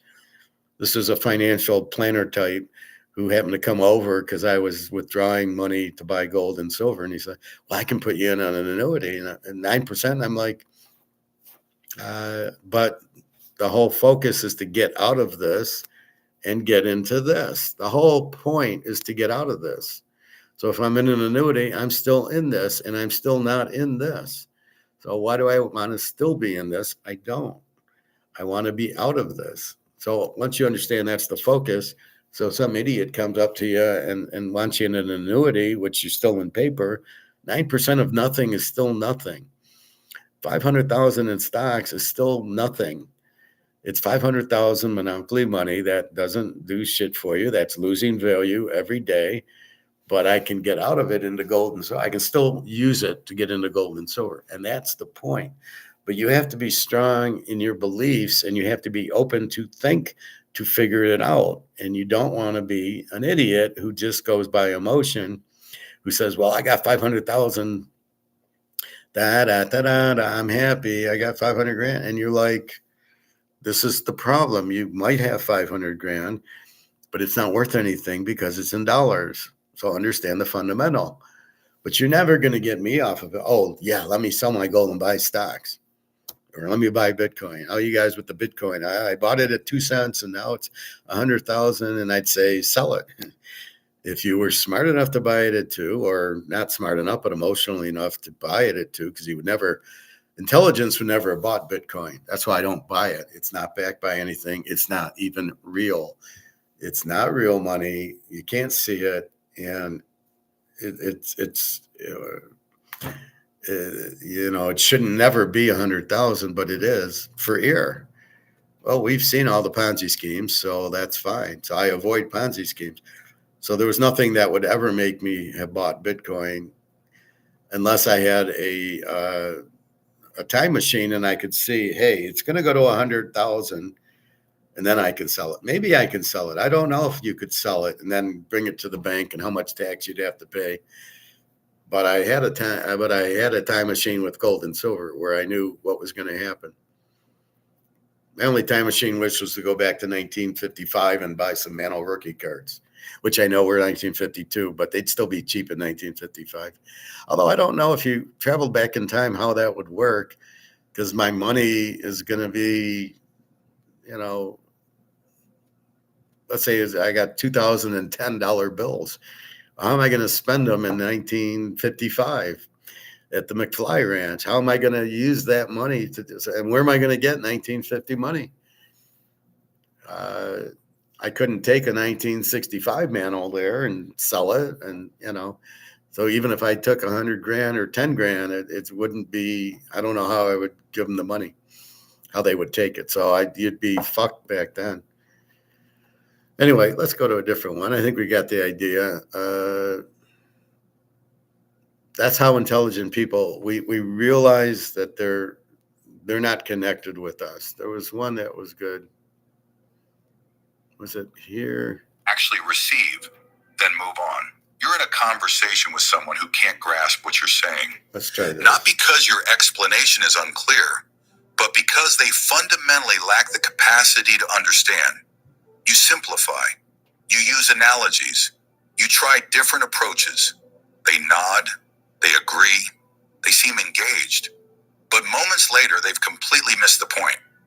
Or maybe you've watched someone repeat the same obvious mistake over and over. Ignore clear evidence. Reject sound reasoning. Choose feeling over logic every single time. And you think, how is this even possible? Here's what Arthur Schopenhauer understood about human intelligence. Most people operate at a level far below what you've been taught to expect, not because they're malicious, but because they're fundamentally limited in their cognitive capacity. And the moment you accept this reality, you stop suffering from the gap between your expectations and their limitations. Schopenhauer spent decades observing human stupidity in all its forms, and he documented what he found with brutal honesty. No comforting platitudes, no polite softening, no pretending everyone can think critically if they just try harder. Just the uncomfortable truth about intelligence and its rarity. Today I'm going to share Schopenhauer's philosophy for dealing with people who can't think at your level, not to make you arrogant, but to give you a map for navigating a world where real intelligence is far scarcer than you've been led to believe. Because once you internalize these insights, everything shifts. You stop feeling frustrated, stop feeling disappointed, stop wasting energy on interactions that were never going to work, and you start operating with the clarity that comes from seeing reality without illusion. Let's begin. The worst fucking state to live in right now is Michigan, and nobody's talking. Schopenhauer observed, the majority of men are not capable of thinking, but only of believing, and are not accessible to reason, but only to authority. This is where everything starts. Most people don't actually think. They memorize, they repeat, they recite what they've absorbed. You present logic. They respond with slogans. You offer evidence. They counter with emotion. You use reason. They yield to what everyone knows. They're not engaging with your argument. They're defending pre-installed beliefs they've never questioned. Schopenhauer understood that when you're dealing with people who cannot think, you're not having an intellectual exchange. You're watching them defend programming they didn't choose and can't examine. The intelligent person's first move: stop expecting thought, expect repetition, and reserve your actual reasoning for the rare individuals capable of engaging with it. Schopenhauer wrote, the common... All right, so I think we get that. So that's why we struggle when we try to explain gold and silver to people who don't understand it. We're wasting our breath. They can't get it. They don't understand it. They can't think. And this is the problem that people like us have when you're trying to explain to your mother or your father or your cousins or your kids or neighbors. They'll never get it because they're incapable of logic. They're just going on beliefs or slogans, like he said. And so they have it in their mind, gold's no good because Warren Buffett said so. Oh, well, if Warren Buffett said so, then it must not be good. And then I'm sitting there going, well, you should buy gold and silver. And they're like, well, Warren Buffett said no, why should I? Without really understanding, as I'm trying to explain, and I'm trying to explain, I'm getting frustrated. So that's why we have this class, so I can talk to people who can kind of understand it. But it's not, you have to be able to think and use logic and listen and learn to understand it. I don't know, I get a lot of people, what's your pick? What's your pick? Even if you give them the pick, they don't understand why you picked it. And they just, oh, I'll bet his pick because he's good at it, but I don't know why. And, well, I like the other way. So that's the point. So like Prophet here, Prophet played, what did he play? Jacksonville. Why would you play Jacksonville yesterday? Logically, you would have played Buffalo as the dog. You wouldn't have played Jacksonville. So again, I gave Buffalo as a live dog and I gave the over, but he didn't play either. So he's not listening to the conversation. So what are you going to do with this guy, right? It's a waste of breath to try to explain to him as he's wasting his breath now going, my sportsbook has up to 6 team teasers that pay 7-1. Up to 6 team. So are you playing 6 team teasers at 7-1? No, because you don't really understand how or why you're picking as you're showing me. But that's okay. You don't get mad at him. He just doesn't understand. He can't learn. And he thinks he knows from whatever emotional base he's coming from. So I don't know. All right. Here's something on Zelensky about Ukraine, which I was watching and I thought it's a pretty good. Recently, I went on my first cruise, and it was so much fun. It was 7 nights with Virgin Voyages through the Caribbean. So Ukraine is built on 2 things: debt to foreign power.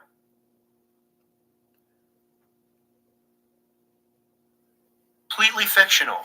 Or the story of the Snake Island soldiers that cursed off a Russian boat and then fought to their death. This is Ukraine. They This is some actually insight. surrendered and didn't die. There are countless other examples of these fake stories. Despite Ukraine's vast social media network, public opinion in the West is still mixed at best when it comes to supporting Ukraine. People aren't as dumb as NATO was hoping. The economy of modern Ukraine is built on two things: debt to foreign powers and subsidies from foreign powers. It is truly an economy from hell. The 2024 budget approved by Ukraine reported that government revenues would be 56 billion euro and government expenditures would be 95 billion euro. In other words, Ukraine spends almost double the amount of money that it takes in from domestic revenues. It's estimated that over half of this budget goes purely to the military. One Ukrainian politician, Sergei Rachmanin, said in October 2025 that almost 100% of Ukraine's tax revenue goes to the military. He also reported that the Ukrainian military actually spends much more money than what's shown on paper, meaning the numbers are actually even worse than they look for Ukraine. Civilian sectors such as health and education are extremely underfunded because so much revenue is diverted to the military. Ukraine's GDP to military spending ratio is the highest in the world by far. The latest numbers put it at 35%. The next highest in the world is Israel at 9%. Ukraine's military budget is expected to increase even more in 2026 to 70 billion, mainly increasing to pay the families of soldiers killed every day in the war. The war is a literal death spiral for the Ukrainian government, in that the more Ukrainian soldiers die, the more the government has to pay their families in compensation. Every day the war goes on, the costs for Ukraine only get higher. Ukraine's borrowing is astronomical for its weak economy. Total debt doubled from 95 billion euro in February 2022 to 185 billion euro in July 2025. Ukraine's debt to GDP ratio is projected as 100%, making it one of the highest in the world. Russia's, by comparison, is around 20%. In terms of foreign aid, the Ukrainian government receives tens of billions every year from the United States and the EU in what is essentially welfare. If you live in America or the European Union, these are your tax dollars being taken away. If you think this doesn't affect you as a Westerner, you're kidding yourself. Earlier this year, Trump's so-called Big Beautiful Bill cut billions from American social programs. All the while, Trump continues to allow giant weapon shipments to Ukraine. And yes, as of December 2025, American military aid does continue to Ukraine. It comes from the 2024 aid bill passed under Biden, which Trump has continued, despite his election promise to end America's wars. In Germany, Chancellor Friedrich Merz declared that Germany's welfare state could no longer be afforded. That same week, he announced 9 billion euro annually for Ukraine. NATO governments are literally taking from their own people's pocket to give it to Zelensky's regime. But despite all of this, Ukraine always needs more. At the NATO-led Ramstein summit in October 2025, Ukraine's defense minister, Denis Shmyhal, asked NATO countries to hand over at least 0.25% of their GDP each to finance Ukraine. I would also like to add a few words on our overall defense needs for 2026. We estimate them at $120 billion. Ukraine will cover half, 60 billion, from our national resources. We are asking partners to join us in covering the other half. The most effective path to meet this need is European and non-European partners to dedicate no less than 0.25% of their GDP to military support for Ukraine. Across the board, the Ukrainian government's war costs are rising far faster than its revenues. Every year, the war will get more expensive, and the demand on the Ukrainian and Western populations will get worse. And then there's the other elephant in the room, the problem of corruption. Untold amounts of money simply goes into the pockets of corrupt Ukrainian officials, including and especially Zelensky's inner circle. In November 2025, a massive corruption scandal broke out involving Zelensky's top associates. Timur Mindich, Zelensky's right-hand man who played a massive role in building his political career, was implicated for stealing over 100 million in public funds meant to be spent on Ukrainian energy facilities. Mindich and his associate Alexander Zuckerman ran a money laundering operation where they received millions in kickbacks from public funds. Mindich used the stolen money to fund his own lavish lifestyle, including buying a golden toilet. It's important to note that Mindich and Zuckerman are both Jews with Israeli citizenship, and both men fled to Israel just hours before the scandal was exposed to the public. In other words, the government tipped them off and gave them time to flee. This should shut down anyone saying, well, at least the corruption was exposed, except the people masterminding it were allowed to escape. Also, the fact that Israel protects these criminals once again shows the deep connection between Israel and the Ukrainian government. Israel and the Maidan government are the same entity. Andrei Yermak, head of the office of the president and close friend of Zelensky, many have called him Zelensky's enforcer, also resigned due to this scandal and may end up in prison himself. That is, if he also doesn't flee to Israel. Given Zelensky's proximity to all of the people involved in this case, it's only a matter of time before Zelensky himself is implicated. I suspect this corruption scandal is only the tip of the iceberg. In a normal country, this would have been the downfall of the entire regime. But as we know, Ukraine isn't a normal government. The policy of pro-Ukraine elites so far has been to simply ignore Ukraine's corruption and pretend it doesn't exist. But that denial of reality doesn't change Ukraine's dire financial situation. Modern Ukraine should thus be seen as one giant militarized colony. No economy, only military. Massive budget deficits, huge borrowing, extreme dependence on foreign money, civilian sectors squeezed. It is the economy from hell.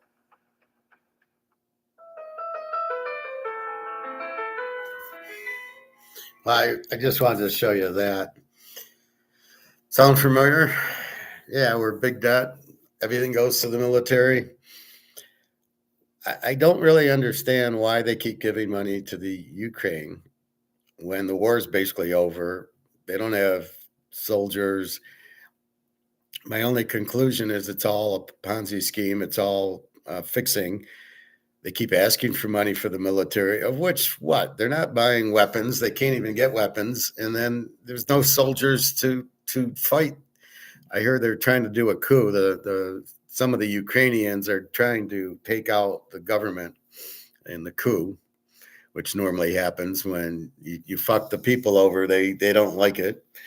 So what's going on here? So my guess is they're giving all this money to the Ukraine, and then it goes back to the leaders, who are all George Soros people, by the way. They had a little thing on George Soros in here where it's the open society, which is all bullshit, which is like one country and everybody, there's no Ukrainians, but everybody's leaving the Ukraine, and it's very much a disaster, very corrupt, just like here.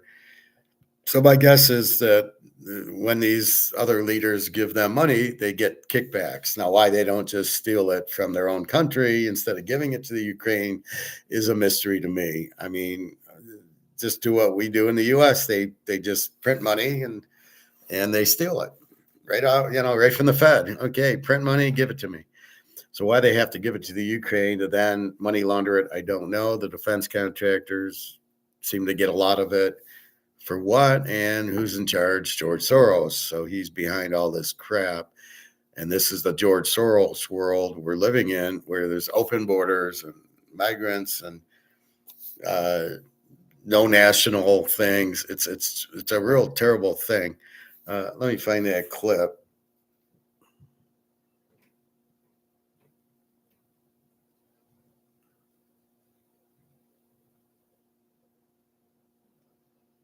Okay, so this is a thing on this explains the open society, which is what they're trying to do here and everywhere, and that's what we're having a big problem, and the world's collapsing because of this idiot. And I quote, "A big Israel." You are free to interpret that statement as you see fit. As a side note, there are some people who support the Palestinian cause but also support Ukraine. By the end of this video, you'll see why that's utterly ridiculous. Ukraine and Israel are very closely linked. In any case, the most accurate description of Ukraine's cause is George Soros's open society. That means a country with open borders, a civic rather than ethnic identity, neoliberal capitalism, Zionism, and a globalist orientation. All this. Now, I don't know. Oh, okay, open borders. Well, we don't have Ukrainians. Anybody can live there.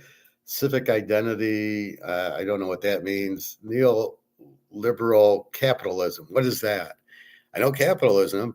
Neoliberal capitalism. I don't know what that means. I've never heard of it. Zionism is Jewish. It's an Israeli thing, and a globalist orientation. So they want so instead of having the Ukraine and Russia and France and Germany, they just want one big Europe. Who wants that? Nobody. So this is the idiot Soros, and this is the problem. And he's getting these people elected, and they're doing this. And this is the scary part, right? Dissenting groups and voices are crushed in pursuit of these goals, and they certainly have been in Ukraine.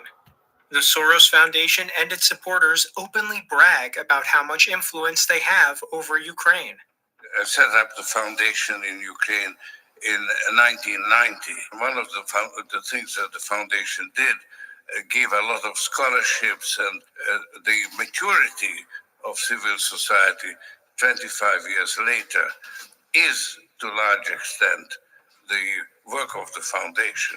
It's actually amazing in Ukraine. Who's this idiot? New Ukrainian government, the new Ukrainian leadership. Everyone who I know in that group has been touched somehow by open society and by Jordan. Like literally, either people personally got a scholarship or someone, their wife got a scholarship. It's a really remarkable thing. It's remarkable. Part of the They're all logic of brainwashed. this so-called open society is to crush all voices against it, which leads to the next part of this video. So how does the Ukrainian government keep this extremely devastating and unpopular war with Russia going? It's very simple. It resorts to extreme totalitarian measures against its own population. It's not an exaggeration to say that the Zelensky government rules chiefly by violence and terror. Before the war in 2022, Zelensky's party, Servant of the People, held a little over half of the seats in the Ukrainian parliament. When the conflict with Russia began, Zelensky immediately took dictatorial powers and banned all opposition parties. His party, with only half the seats in parliament, seized near total control of the country. This wasn't spontaneous. NATO had put the pieces in place for this years in advance. This is what Hitler did. This is what you're dealing with in the Ukraine is basically Nazi, totalitarian, one leader, dictator, I do, and you follow. And this is a big problem. And they're trying to do it everywhere. And that's why we're fighting it. Now, the out is of course, this is your out because you don't need to rely on the government for anything. And that's the point. This is rely on the government and they'll take care of you. And, all this money comes in for the defense contractors and then it all gets stolen by the officials. What kind of crap is this? How did we get there? How did Ukraine get there? Oh, because of George Soros. Why is George Soros? This is why Putin hates George Soros. There's a wars between Putin and George Soros. Putin does not like George Soros. I can't believe he hasn't taken him out yet. If anybody could, it would have been Putin. So I'm a little surprised by that. But this is terrible. That Ukraine is Nazi Germany. Basically, it's the same thing with the corrupt officials, money laundering, stealing the money, everything going to the defense contractors, or to the military. But there's no military. They don't have military weapons and tanks and all that. Not as much as they are looking for, and then they all steal the money and money launder it. They'll end up in Israel, where they'll have safe haven there. And now you really start thinking about Israel, who's, by the way, running the U.S., which goes back to George Soros and this open society who's running the U.S. So we see why we're in danger here, and the money printing. I don't know what they're going to do when they make the money worthless. These people are idiots. They don't know what, they might have a lot of fake money, but who cares? So this is really terrible. I don't want to get too much more into that. I wanted to show the economic, but I wanted to show the George Soros part. If you want to watch it, it's the complete madness of whatever PAX tube or whatever. Puss in Boots, I was watching that. I like watching these what the real meanings of the fairy tales were. Apparently he was a talking cat and he got boots and he was a good liar, so probably in the government.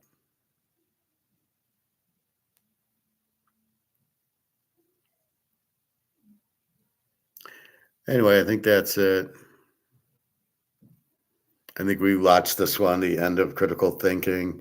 So what you have is a lot of people using emotion, not using logic, not thinking, kind of being told what to do or what to think and just doing it. And this is the problem, that people like us who are critical thinkers, who are intelligent, we have problems with these people because you can't use logic on them. They're just they just do what they're based on emotion, and basically that's their problem. So you can tell them if they think 2 and 2 are 5, you can show them 2 and 2 are 4. They won't believe it. They're just going to go 2 and 2 5. They won't listen to you because, again, they can't comprehend what you're saying. So if you sell them to buy gold, they can't comprehend it. They don't understand it. No. I was told to buy stocks by my financial planner. How many times do we hear that talking to people? Well, why don't you buy gold? Well, my financial planner put me in Apple and Amazon. What do you do when it collapses? Oh, it'll never collapse. The money, how many times do we hear the money's not going to go? How can the money go away? I hear, you realize how many times I hear that one? This is worthless. This is worth zero. How many times do you hear, oh, no, it can't be. It's the US dollar. It's always going to be there. It might be there, but it's not going to be worth anything. And that's the problem that people won't look at. If I just talked to a friend of mine from Mercedes and I tell her, well, what do you think of the dollar collapsing? Oh, it's the US dollar. It's been here for 200 years. It's not collapsing. Okay. Have a nice day too. Again, these are smart people, but book-wise, and they memorize stuff, but they can't figure it out. They don't understand. This is over. This is done. This is worthless. When you tell them about gold and silver at, they're 4,686 when we started, and they can't figure out that, well, why is gold and silver going up? I'm going to stay in Bitcoin. I'll stay in the stock market. Why do you think it's going up? They can't come to a conclusion. The boat hits the iceberg. They can't come to the conclusion it's going to sink. They got to see it in the water 90% before they realize it's going to sink. This is the unbelievable part, that they can't think. Me and you see it and go and know exactly what to do, right? But they don't see it. We even go, as we were talking about the winds, it was really windy, in Chicago. So I bet the under, thinking it's really windy there. And yet it still went over. But you try to, if San Diego's got a great defense and New England's got a great defense, it'll probably be low scoring. And that's what happened. It didn't happen with Indiana and Oregon because of all the turnovers, but it basically did. And Miami and Ohio State did go under. Texas Tech and Oregon did go under. So you use logic to try to come to a conclusion, and that's what we do. And we do it very well. But that's what most people can't do. They can't learn. Whatever bullshit they've heard, they just follow it. Well, if Trump said this, or Zelensky said that, or Warren Buffett said this, and if these guys said it, then that must be it, because it's Warren Buffett. If he says the sky is green, it must be green, even though it kind of looks blue to me. You've got to be intelligent and think, and then you're dealing with a bunch of idiots, and you've got to be able to understand that. So if we're in Ukraine, we know what's going on, and then we have to problem solve. What do we do with it?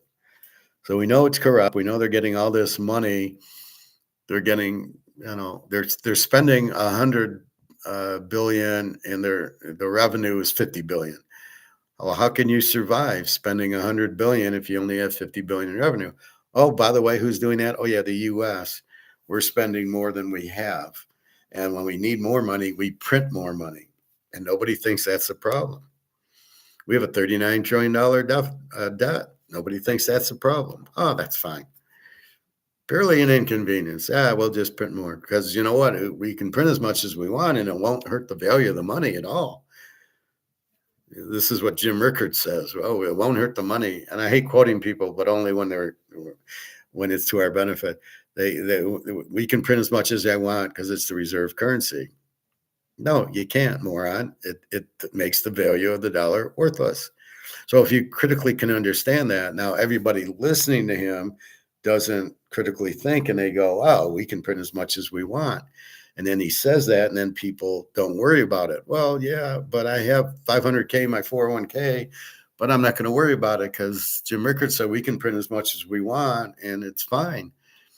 But he doesn't say, but, really, does that make sense to us? Oh, no, it doesn't, because the more you print, the less it's worth. Oh, but they didn't tell us that. And Trump won't say that. And, we'll just follow George Soros because he's rich and he's a Nazi. And who else would we listen to?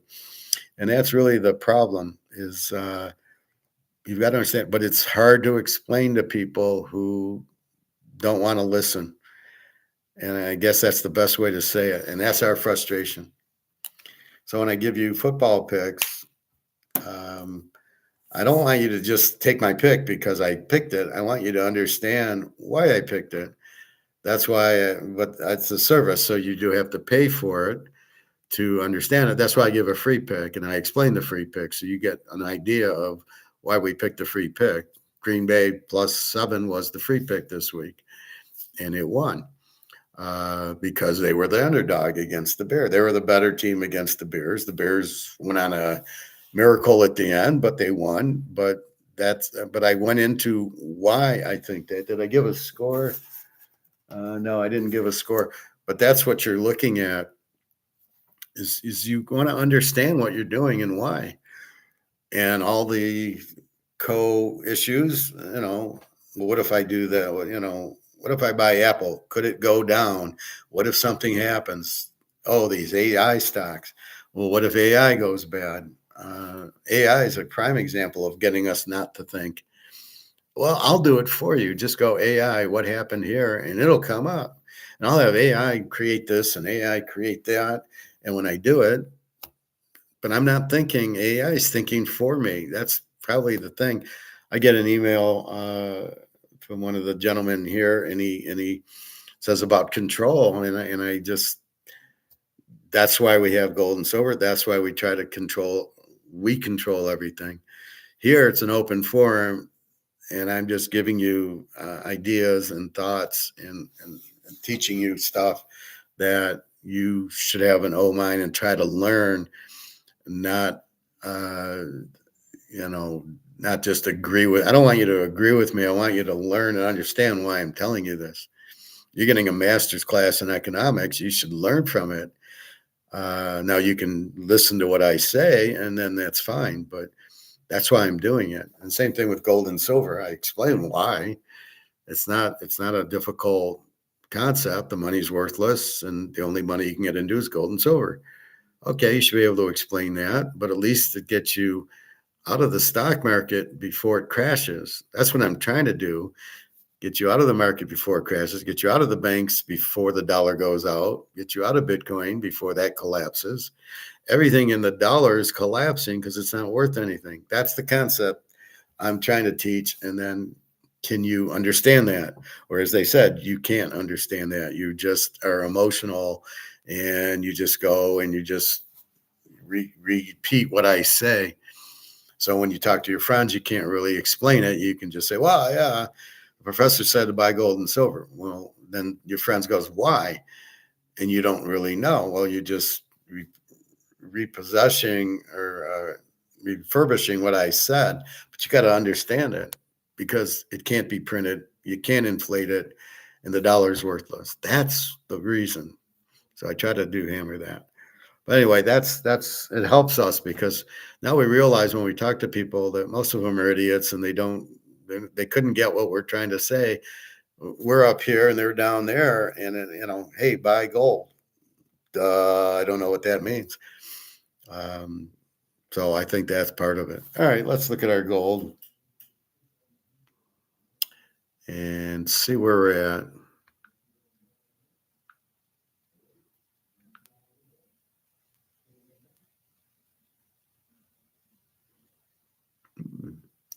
All right. Well, we're at 85.58, going towards 90 soon.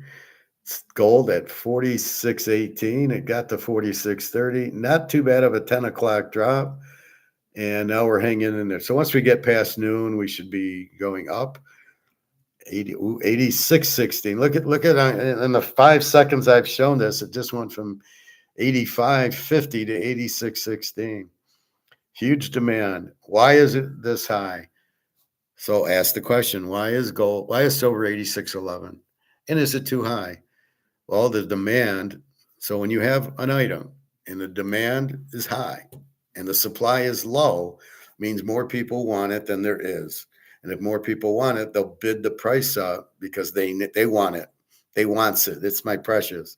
So as more people want it, but there's no supply, you can't create more supply. So if more people want my blue shirt, where is it? My Columbia. If more people want it, they can make more shirts. And so they can tether demand based on increasing supply. You cannot increase supply of this.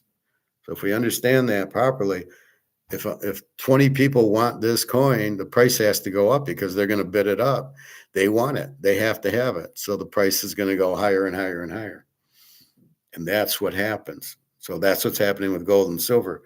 It's forced because the dollar's worthless. People are getting out and they can only go to gold and silver, and it's very limited. So you're increasing demand while the supply is gone. So the only way to get people who want it to actually get it is to get a higher price, and then people will sell it.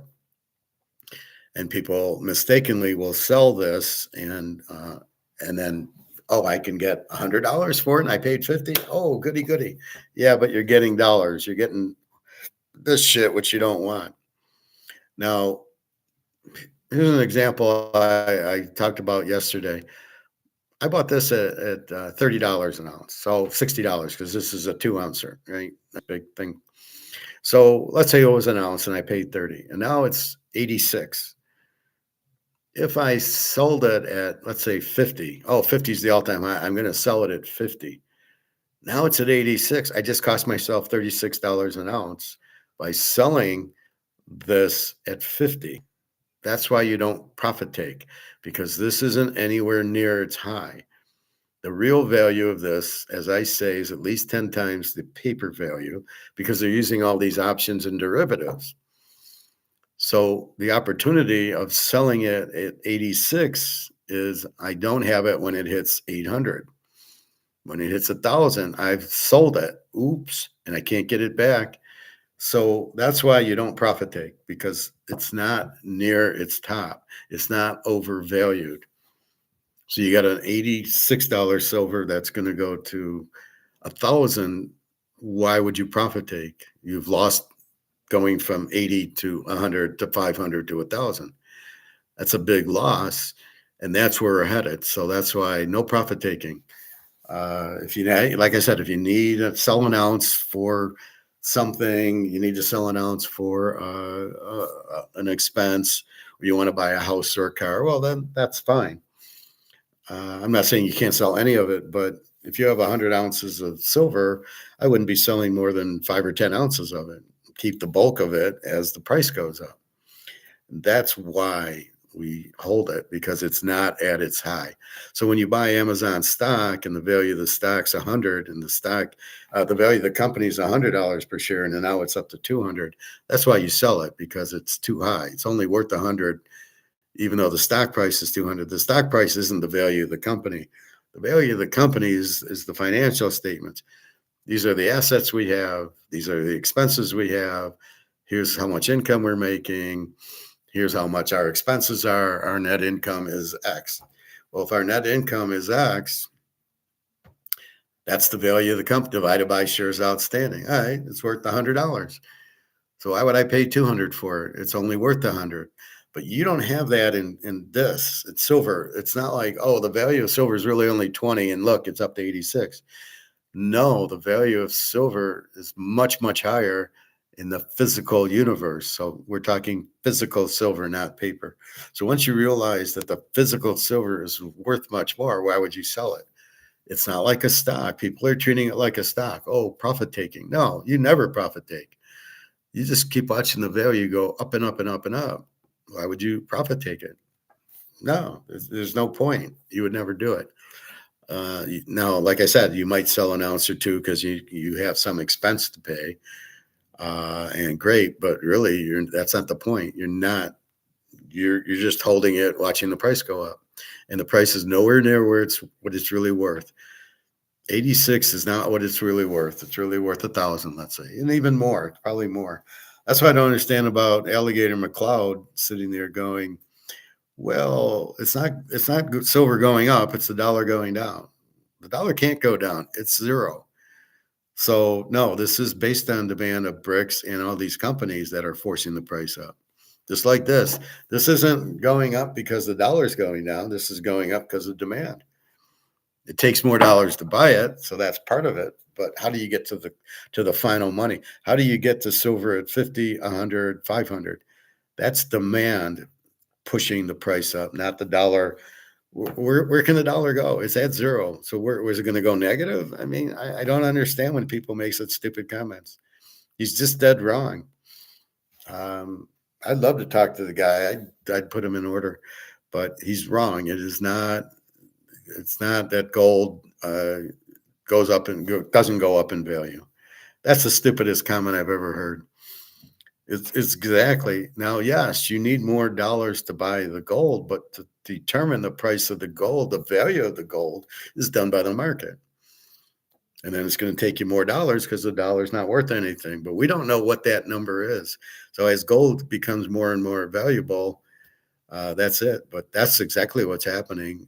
People are willing to pay 70 for it, now 80, now 86. Yeah, that's the value of the gold going up. It's not the dollar going down. It's demand driving. What do you think is driving COMEX to go from 80 to 85 to 90 to 100? What I see now, I think we'll be at 100 by Friday. And gold's over 4,600, which it was not long at 4,500. And now we're going to be at 5,000 soon. Mr. Behold, what do you think about the Jerome Powell news at the Fed? What did he say? I don't really listen to Jerome Powell, but tell me what he said. A Columbia shirt worn by Teaserking has to be worth at least 1.5 ounces of gold. Well, I'd like to think so, Behold. Tell me what Jerome Powell said. I don't listen to that kind of news because I already know what's going on, and I don't have an interest to listen to these idiots. I wouldn't listen to Zelensky. I wouldn't listen to Trump because you don't know what comes out of their mouth. So please enlighten me. What did he say? He's going to raise interest rates or lower interest rates, or what the fuck's this idiot doing now? So I'll wait for that response, Behold. But that's the point. You have to understand it. You have to think logically and not just listen. I don't want you to listen to me. Well, the professor said that, silver's going to 1,000. I want you to understand why it's going to. I want you to think and understand why it's going to 1,000. Don't memorize me. Just think. Use that mind we have and think. And the same thing I do with the football game. I want you to think. I tell you to think. Put the line out. What do you think the score is going to be? I want you to kind of not memorize things and not hear guys on the radio on BetMGM going, oh, they like Philadelphia. I'm going to bet Philadelphia. That's the key to it. So, again, why did I bet the Niners yesterday? Because Philadelphia is an under team. And the Niners score, and they got a good quarterback, and they got McCaffrey. And I thought it'd be close. When I watched the game, I just call this a loser. Philly was dominating, and then yet Frisco won the game. So I'm a little shocked that they won, but I'm happy they won. For me, I did bet them, but it wasn't a lock or anything. So anyway, we will see. This is it's we're trying to predict the future, what will happen. Now in gold and silver, it's much easier because we've blown up Comex and the demand's there and the supplies, they're not going to find any more gold and silver. So we know huge demand, low supply, the price has to go up. We're not really forecasting that. The forecast is coming in the football games. We think what's going to happen. We think Pitt and Houston's a higher scoring game, not a high scoring game, but a higher than 32. We think Aaron Rodgers has a chance because he's Aaron Rodgers and Metcalf, and Houston's got CJ Stroud. So we put all that in and we spit out what we think will happen. And that's really what we're trying to do, is use a very logical estimate to try to predict the football games. And I do that very, very well. And I argue with the 13, 14-point teaser because I don't think you need it. And the odds are terrible. I don't know what he's saying, 7-1. My Sports has up to 16 teasers that pay 7-1. What is he talking about? There's his 14 teaser. He's got to pay 140 to win 100. Are they 6-point teasers? So he doesn't even really understand. What are we talking about? We're talking 6-point teasers. So if it's this a 6-team 6-point teaser pays 7-1, then what are you messing around with 13-point teasers? And then get excited you won. Well, I wouldn't be that excited. I mean, that was pretty easy. I think most of the games this weekend, if you just played a 14-point teaser, you would have won. Right. But the key is to understanding the teams and understanding what you think will happen based on sound judgment, which is what I do. Anyway, we're just rolling here with the silver and gold, but it's as expected that we thought would happen 5 years ago. That's why when I went to Alabama and I put $7,000 of gold on my credit card because I wanted to get it before it jumped. I was telling everybody, you better hurry up and get it. Now, will people connect the dots? That I told them, but I told them it would take time. I says it will happen, but it's going to take a little time. So I was ahead of the game. Now, do people understand that? Well, this is going to happen soon. Gold's going to hit 10,000 soon. I'm not telling you when. I'm telling you now. Now, when it does happen down the road, that's what I was telling you. That's where it's headed. Silver's going to 1,000. You can see it go $5 a day. Soon it'll be $20 a day. I think once it hits 100, you'll start seeing it at 120 and 150 and 200 on its way because there's so much demand for it. And the defense contractors need it, which they have to have it for their little missiles. So they're going to have to pay whatever it is. They've been trying to hold the price down so they could build it. They weren't smart enough to buy a lot of silver before it's going up. So that's really the critical part of it. But that's the point. So behold, I'll look at Jerome Powell, but I really don't care what he says. I don't think he's not even an economist. It's all political. Just like when Trump talks, it's all political. And they just tell you what they want you to hear because most people are idiots and they're just going to go, oh, okay. Oh, yeah. Inflation's 2%. Oh, sure. Okay. What is this inflation? Oh, it's prices year over year. Oh, really? Okay. That makes sense. No. That's not what it is. It's not prices year over year. It's printing of the dollars, making the value of the dollar worth nothing. That's what inflation is. It's not 2%. It's thousands, depending on your good. It's high. It's thousands of percent. A car was 2,500 is now 40, 50,000. Let's say, is that 3%? I don't think so. So I was happy I got my Social Security direct deposit today, and I got my little raise on it. We'll give you a 2% raise because of inflation. So you have that, and I think that's kind of what you have. So far, good games again today. I'm going over 32. I think Pitt is a live dog in the game, but I didn't bet that. I am afraid of Houston's defense, but then C.J. Stroud's so bad, so we'll see him run around. And so there should be points. I think it's a 20-point game, 24-20, something like that. And therefore, it should go over the 32 that I need. I need 20-14 or 17-16. It's incredible what low score I need. Like, what the teams aren't going to get first downs. You got Aaron Rodgers and DK Metcalf. They're not going to get first downs. They're not going to get touchdowns. Houston's going to get their touchdowns. I mean, come on. But I wouldn't be surprised if Pitt wins. They're a home dog, and they just beat Baltimore twice. Forget the Cleveland game. As I told you last week, how do you separate the Cleveland loss versus this Baltimore game? And you had to separate it. And then Aaron Rodgers figured it out, and all of a sudden, so there's the Cleveland game and there's both Baltimore games, and they no rhyme or reason. And now, well, here comes Houston. But their defense isn't as good as you think. It's a good defense, but it's not a 5 defense. It's a 20 defense the last 5 games, giving up 20 to Oakland. So it's not this steel curtain where you're lucky to get a first down on. So keep that in mind. Anyway, anything else before we end? So $86 silver. Wait till it hits 100. Do not sell this. Do not profit take. It is not a profit takeable thing. It is money, and it's only going to keep going up. And if you do profit take it, if you do sell it at 86, when it hits 100, you've just lost $14. When it hits 200, you've just lost $114. Don't think this is as high. It's going down. Well, I thought 50 was its all-time high. And it crashed through 50, 60, 70, 80, on its way to 90, to 100, to 200, to 500. That's where we're headed, boys and girls. So enjoy the rocket ride.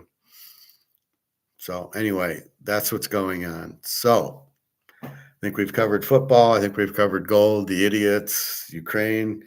It's very corrupt, but that's the same thing in every government. I think there's a problem with governments. I don't think we should have them.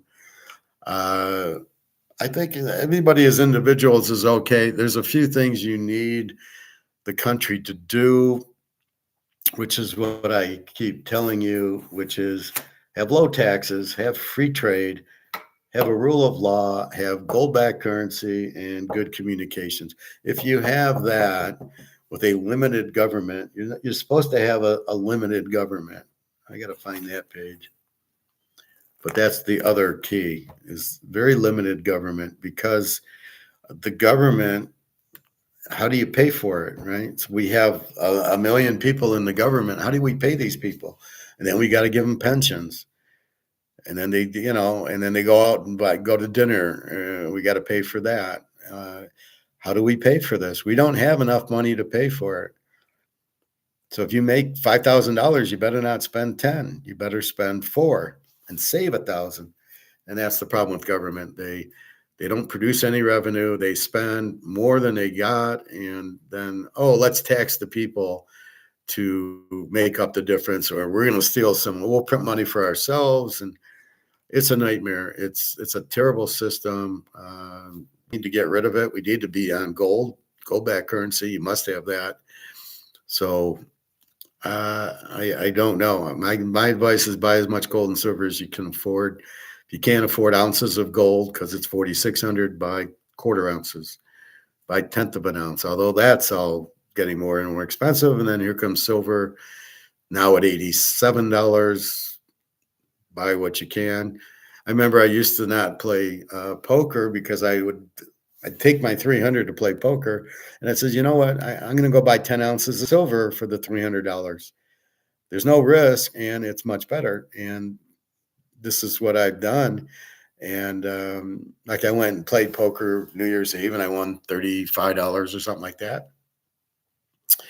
And that's right. I had a 20 in my wallet. I wondered where I got it. It was from poker because I played 300 and then I won 38 or 35, and I got a 20 and a 10. That's what it was. Anyway, there was less risk with silver. I know I'm going to make money in silver. I know it's going up to 500 to 1,000. So I'm just waiting for it. But the more I can buy at $30, the better. Now it's $80. So now it's becoming, pricey. But most of my dollars have been spent doing Rumpelstiltskin, turning it into gold and silver. That's my favorite thing, is turning this into gold and silver. I try to tell my friends who I've helped a little bit with gold and silver to hold it. It's not a profit takeable thing. It just hold it. So once you get to that, then you're fine. And so that's where we're at. So again, hold it and watch the price go up. It's not a stock. People get confused. This is not a real estate trust. This is gold. Please do not profit take it. If you need it for selling, you want to buy a car or house, fine. You're not profit taking it. If you want to go on a vacation, you have bills, Jimmy going to school, sell a little to do it, but keep 90% of your stash, keep it, because it's going up and up and up in value, and you don't want to sell it. So anyway, that is. So that's class. Anything else? Behold, Jerome Powell. What did he like? Who cares? He's going to raise interest rates or lower it. It doesn't matter. All that matters is buy more of this. Buy much more, as much as you can get, and just put it in a safe place, in a safe. Don't tell. Don't advertise. And then if you want, find like what are those U-Haul lockers and rent one of those, or rent something that you keep the key on if you want to keep it out of your house. But I think that's the critical thing. As far as I know, in Europe, there's a VAT tax on silver if you sell it, but not on gold. Here, there's no tax. There's no VAT tax. I think it depends on your state, but I don't think there's a tax if we sell it. I think if we buy it. So if you want to take 20 ounces and sell it, yeah, you can do that. Or gold, you can sell 5-10 ounces. You won't get 1099, and you don't know a tax on it. Only if it's a certain amount will they get 1099. You don't get 1099, you're not paying a tax, because it never happened. I don't know what you're talking about. That's what they issued, the W-4s and the W-2s and the 1099. That goes to the government. The government now has proof. Oh, Howard, made $5,000 at work. But if they don't get the form, they don't know you did. And why would you tell them? So anyway, that's what's going on. Okay, I'm gonna Dinesh. How are you? Silver 500 soon. Silver, absolutely. The way it's going, it'll be by Friday, but I think it'll be about 100 by Friday. The way it's going, it'll certainly hit 500. And it'll certainly go to 1,000 and probably higher than that. This is the real value of silver. And here's COMEX. We don't know what this is, but we know it's a hell of a lot more than COMEX. Now, it looks like they can't short it anymore, and looks like COMEX is pretty much gone. And China and Russia and BRICS want a higher price, especially on gold, because they're coming out with gold-backed currency. So anyway, I did a ruble conversion. So our $4,600 gold in rubles is 371,000 rubles. Now, rubles aren't backed by gold yet, but when they become backed by gold, it won't certainly be that high. But that's the whole point. It just keeps going and going and going. So sit back and enjoy, get on the rocket ship and just enjoy the view and enjoy the ride. And, it's only going to go up. It really, how can it go down? There's too much demand and no supply. What's going to trigger it down? COMEX tried with their bullshit during the holiday of raising margin calls. They raised it 3 times. They just raised it again last week. And it's still going through the roof. And guess what? You probably can't do margin calls. And what the margin call raising has done is nobody can short anymore. Because if you short it, you're doing leverage. So you're using a margin, right? 10 to 1, 100 to 1, whatever. But if it's so expensive, well, I'm not going to do it because the margin the margin call is so high, I don't want to take the risk. So they basically killed all the shorts. So now if nobody's going to short it, it's just the bye-bye blues is just going to keep going higher and higher. And we're like, keep going, boys. Keep going. All right. So anyway, have a great day. www.teaserking.com. I'm giving you the go over in the Pitt Houston game. 38. The weather's not too bad. And it's a playoff game.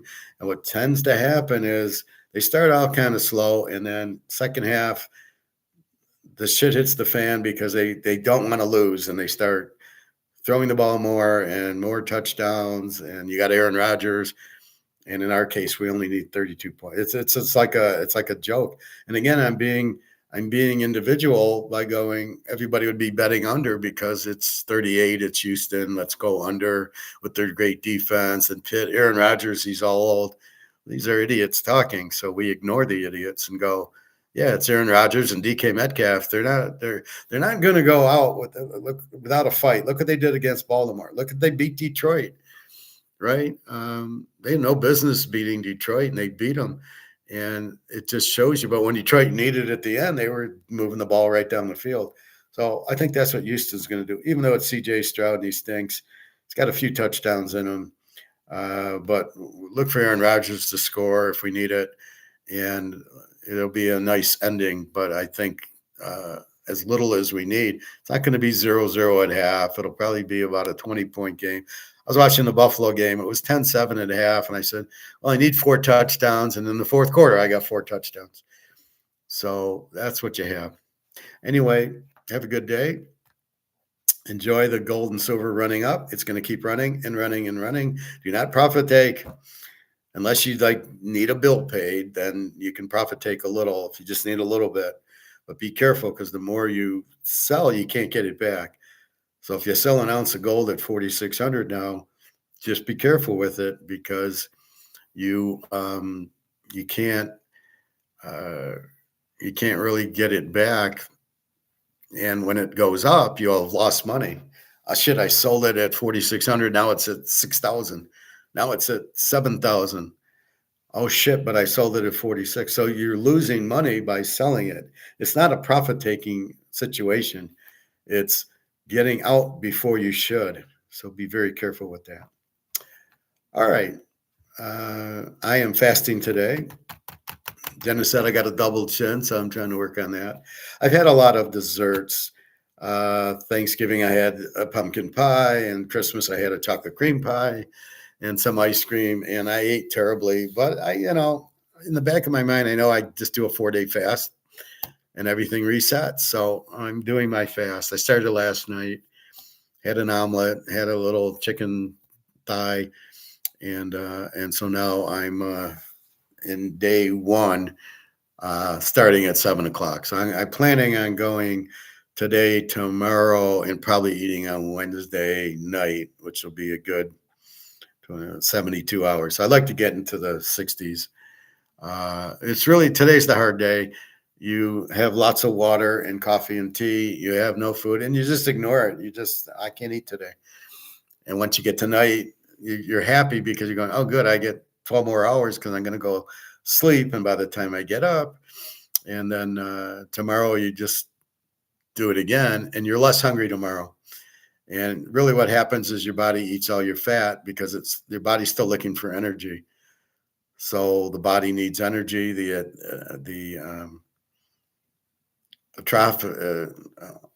autography is working after 18 hours. So mine has, I think, just started, because it's 7:00 to 7 is 12. Nah, it starts in an hour. My body cleaning, and then my body's hungry. It needs energy. Fat is stored food, so that's energy. So the body will start eating the fat because it's hungry and it wants to work. I will go work out soon, and that's it. I just won't have dinner. And it's funny how I usually cook during I can't eat, so I'll cook chicken or something. I'll cook hamburgers. It's hysterical. But anyway, that's what's going on. So yes, a lot of coffee and tea and water today for me. So it's not like you're fasting with nothing. You do have water, and I put my cinnamon in it. My ginger's already in it. So my ginger cube, and that's what that is there. And it just gets colored by the cinnamon. And that'll be my meals for the next couple of days. But it's okay. I need to reset. And there's no holidays coming up, so I won't be eating pie for a while. I want to go to my birthday in March. Then I'll have a little snack. Anyway, that's it. Have a good day. www.teaserking.com. Buy more gold and silver. Buy it now. It's cheap. 87. Vanessa's saying 500. I say 1,000. 87's nothing. If you have the money, get out of money because it's worthless. And I know you need to wait and see that it's worthless, but I'm telling you it's worthless. So just listen, understand. All right. Have a good day, everybody. Take care.